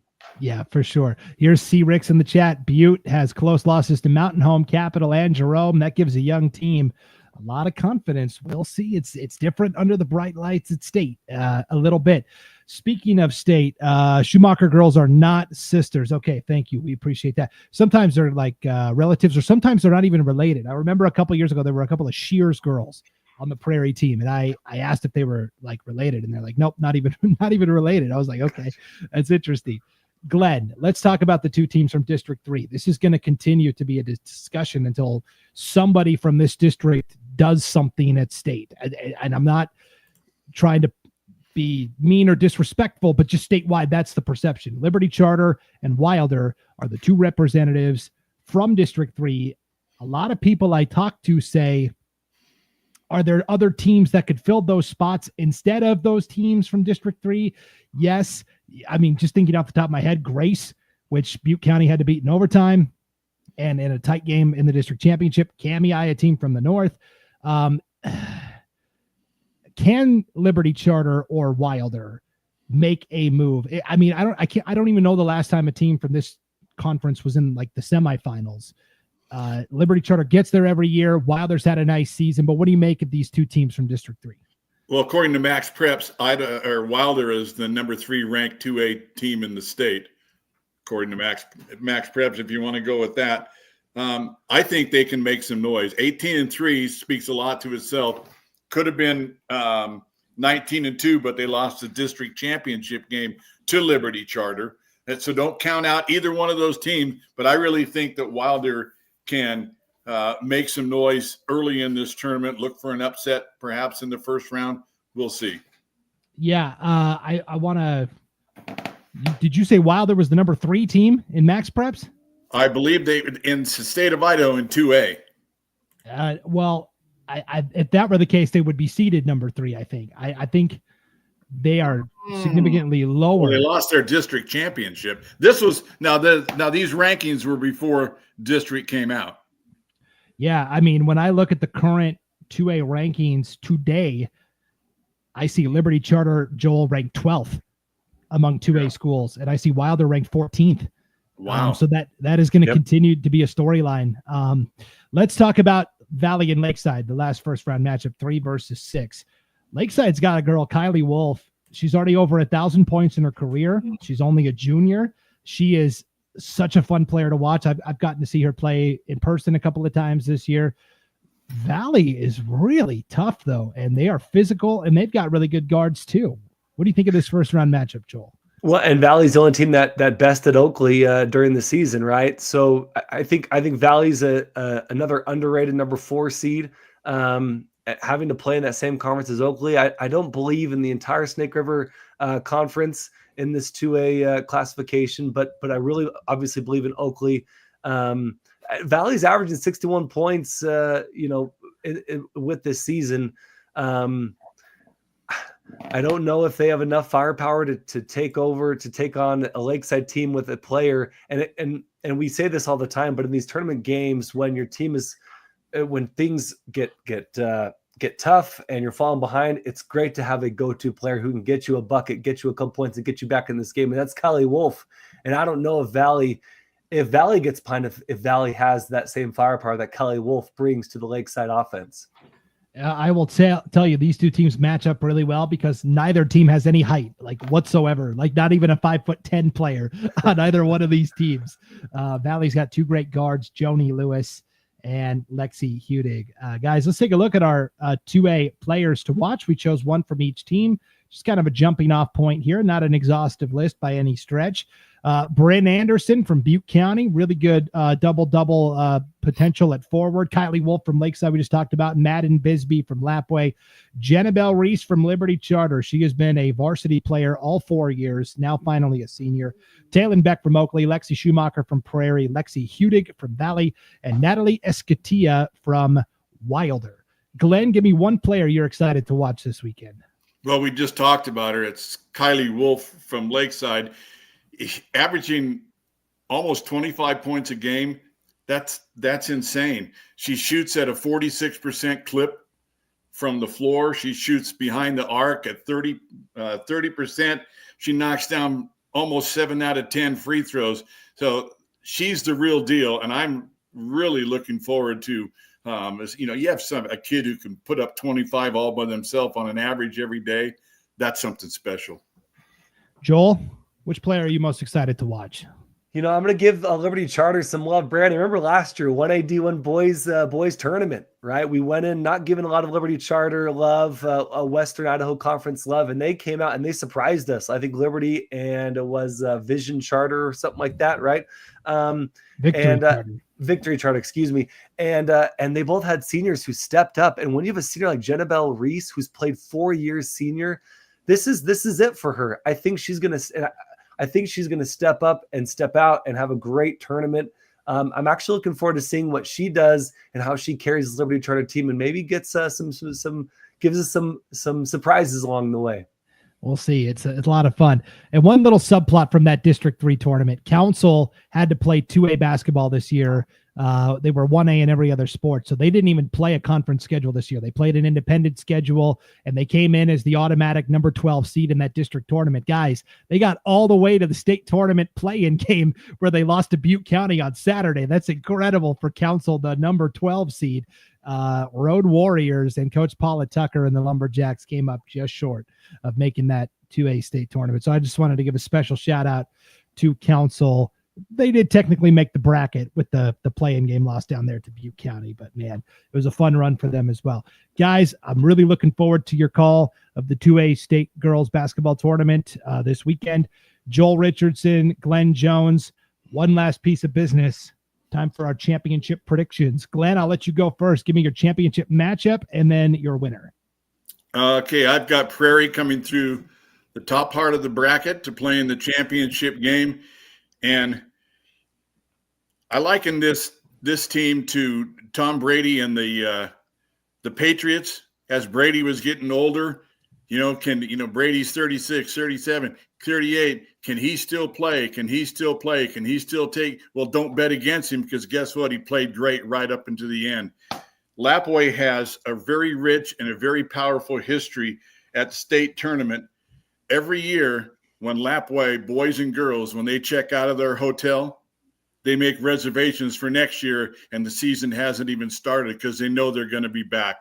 I have Lapwai, the number 5 seed, in an upset over Oakley going into the championship game, and I'm going with experience. I'm going Lapwai over Prairie. Wow, Pauline Bisbee loves it. Go Lapwai Wildcats, Glenn. You're gonna make a lot of friends in Lapwai. Joel, what is your championship prediction and matchup? The Schumacher cousins of Prairie got it right this time, and they had actually told us, we're cousins, not sisters. So apologize for that one, Brandon, and all the fans of Prairie out there. But the Schumacher cousins are going to come through, winning that top bracket, like Glenn said. Great Lakers hat, by the way, Glenn. And but Oakley, the number 1 seed, Oakley is going to come through, and it's going to be Prairie Oakley down to the wire. But the Schumacher cousins are going to pull it out, and Prairie is going to be your champion. Okay. All right. You guys are going to be treated like royalty in North Idaho. That's for sure with your selections. Joel Richardson, Glenn Jones, our broadcasters for the 2A state tournament. Thank you. We're looking forward to your coverage this weekend. So, all right. One more tournament to go, guys. It is the 1As, and this is going to be a really fun bracket as well. We'll break it down for you on the other side of this break. You're watching the 2025 Idaho High School Girls Basketball State Tournament Preview Special on IdahoSports.com. As Idahoans, we're not afraid to take risks.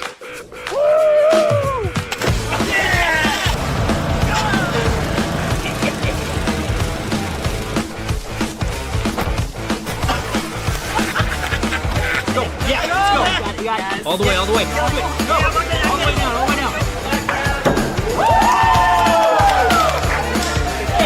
Driving under the influence is not a risk we're willing to take.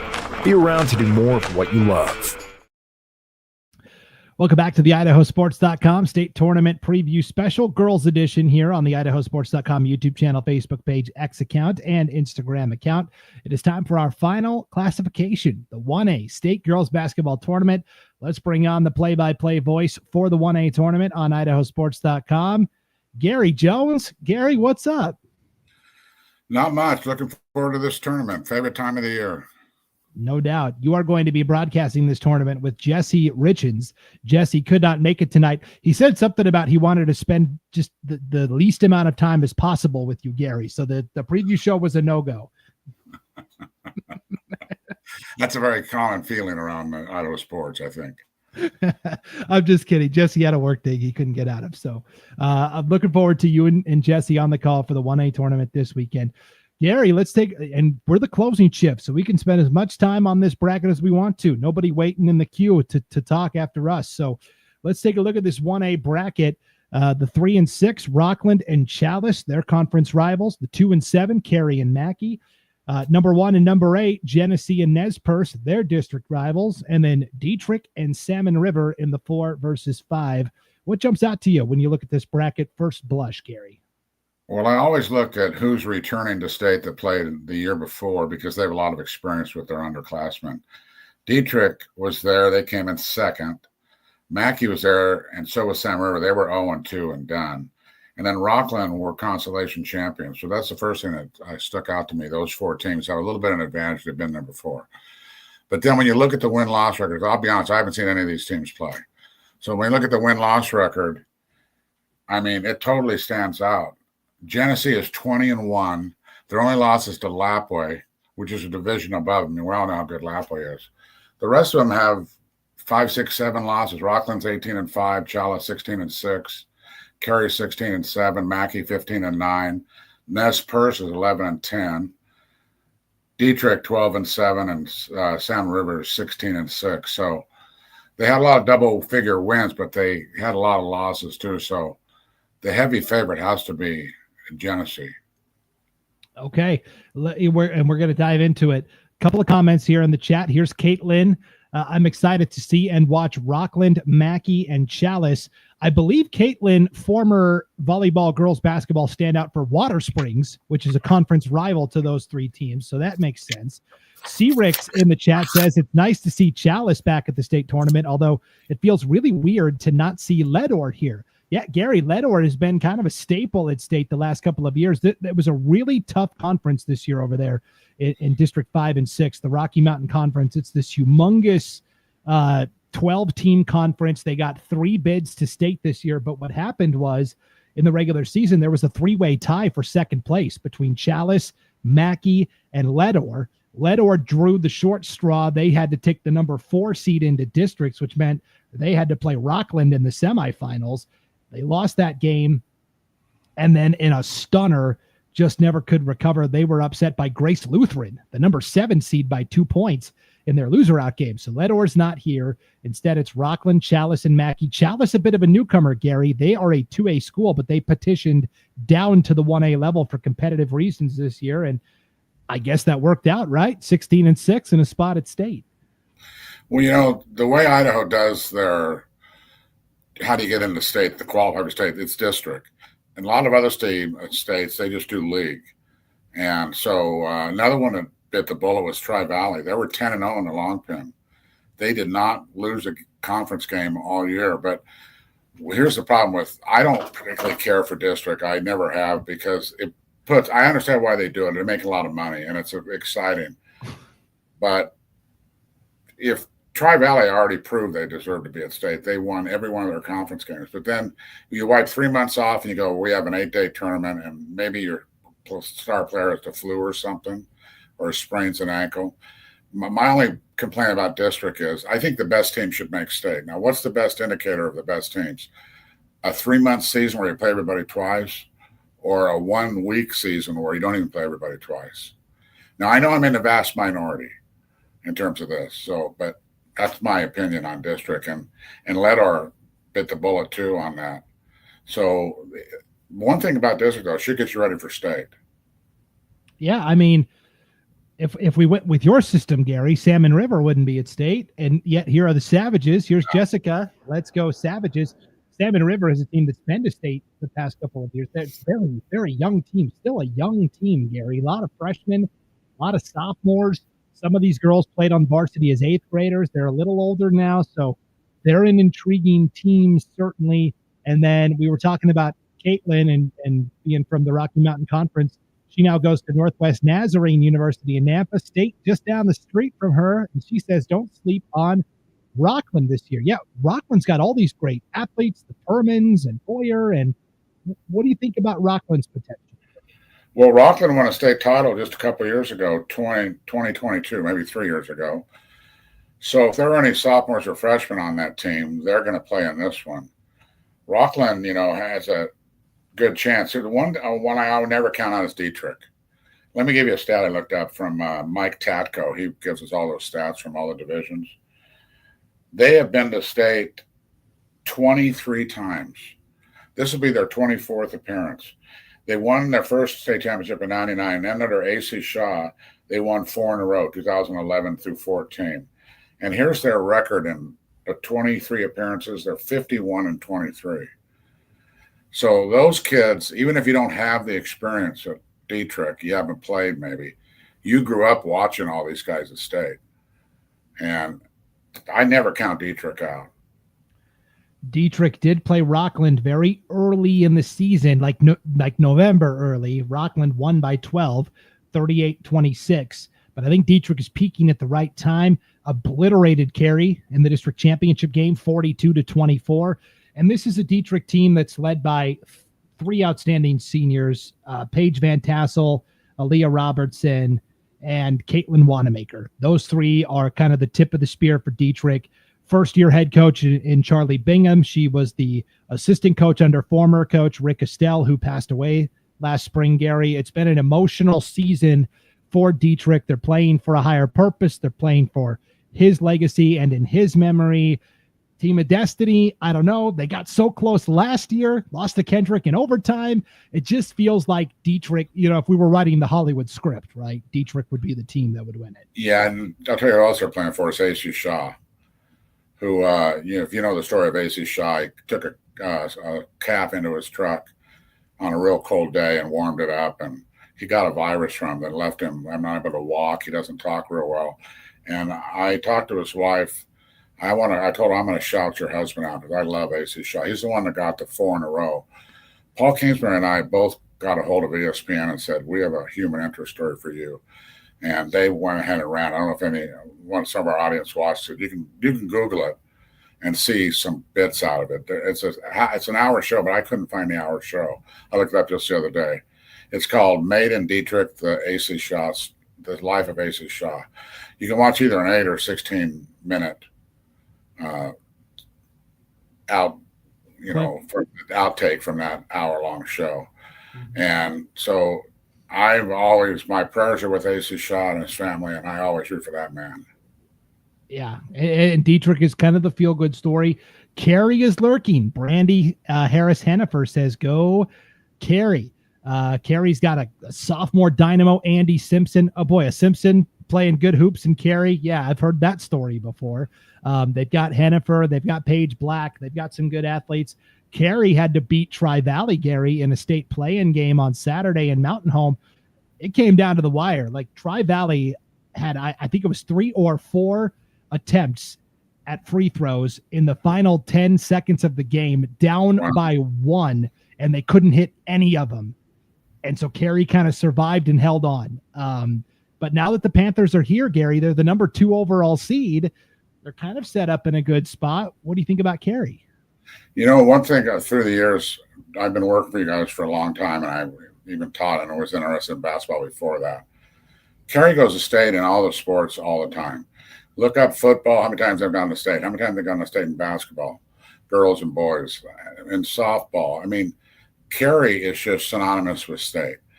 And so, once again, younger kids in grade school and junior high, they grow up and they watch these state games all the time. And that's what keeps feeding the program. That's how you build a program. Once you get a program built where they're winning all the time, then the junior high kids and the grade school kids look up to that. If you're a program that's never won before and you're 2-12 every year, they don't, it doesn't feed the younger generation as much. But like I say, Carey, didn't surprise me to see him at state. Yeah. C-Rick says that Carey Mackey game is going to be a fascinating game. Yeah. A lot of the athletes that we saw on the volleyball court for Mackey, Seafried and Pearson and some of those athletes are going to be playing for Mackey as well. That's going to be a really fun one. Gary, you mentioned you think Genesee is kind of the overwhelming favorite coming in. They are the number 1 seed. They're 20-1.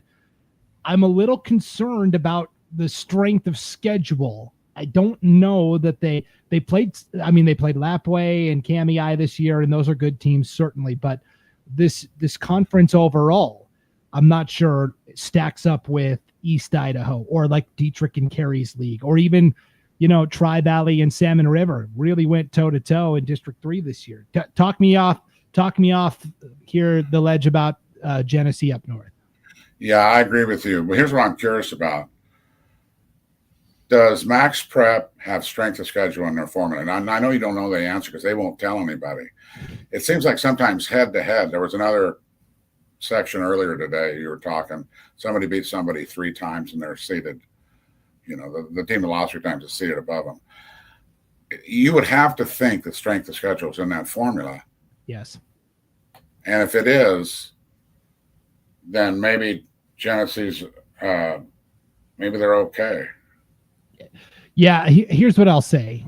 Genesee, the first thing you want to do is win. If you keep winning, you're probably going to be near the top, and then you want to play other teams that are going to bankroll a lot of wins. They didn't necessarily do that part of it, but they won enough on their own that they're going to be the number 1 seed.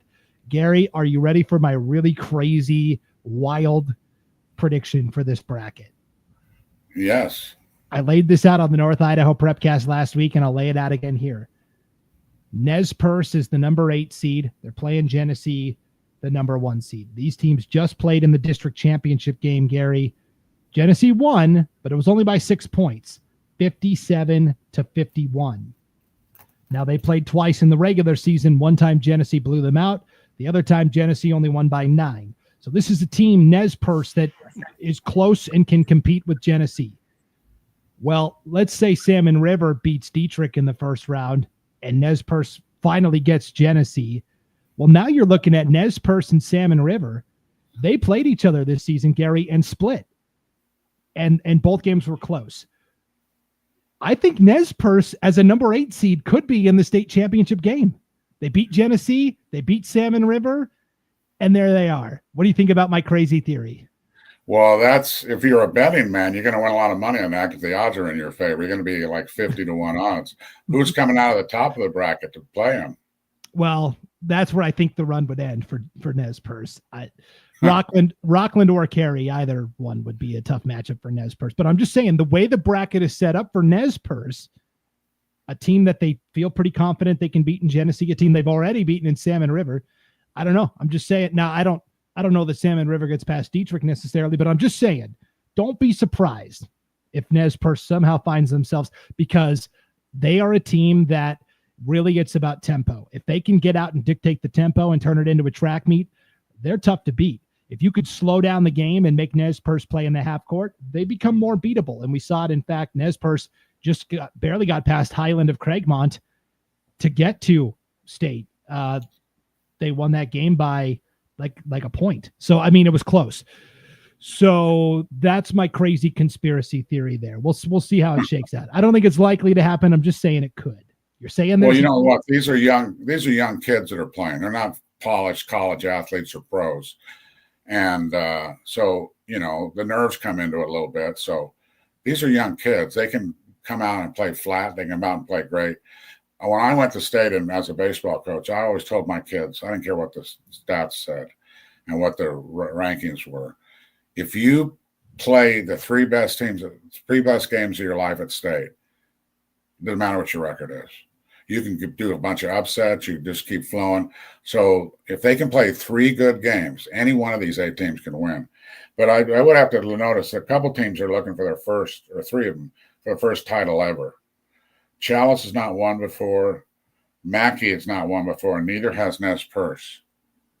So part of me, we're in America where we love upsets. The underdog. If you don't care about a team, you always root for the underdog. So part of me roots for one of those 3 teams because I know how special the state championship was that I won, and for the town and everything and the kids. We were just jacked.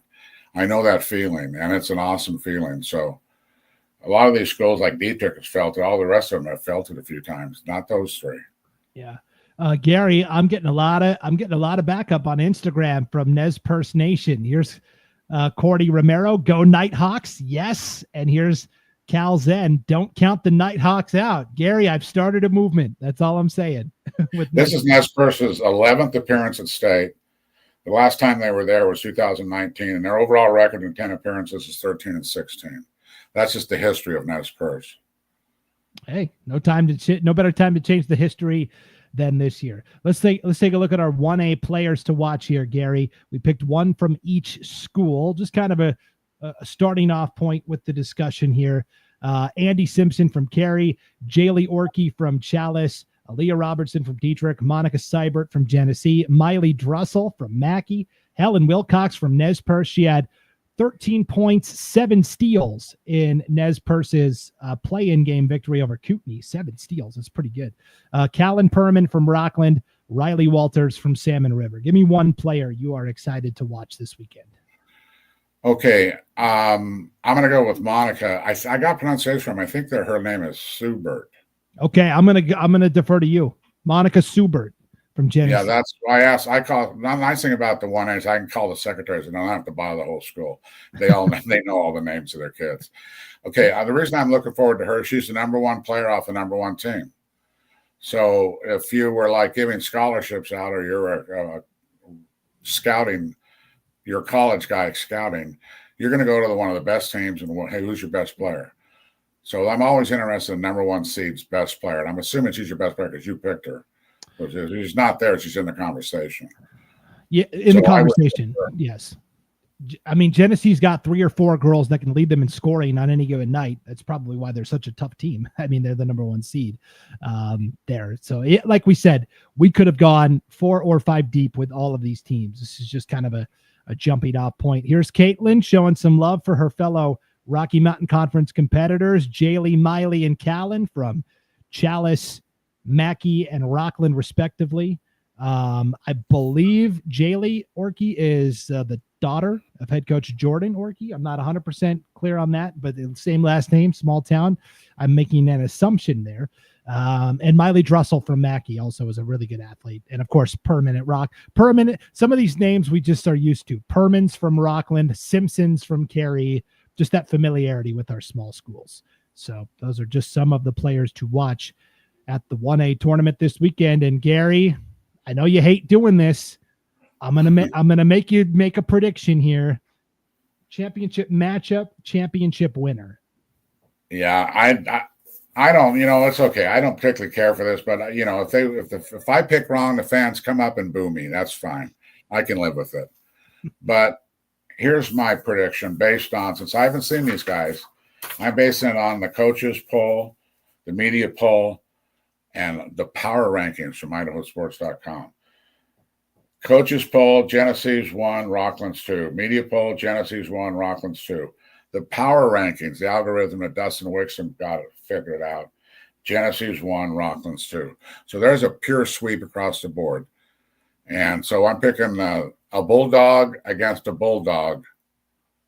What I do a lot of times, if you ever listen to me, I always talk about mascot matchups. Let's say the team doesn't play, the mascots match up. And they fight. A bulldog and a panther, let's say. They fight. Well, sorry, the bulldog's going to lose to a panther.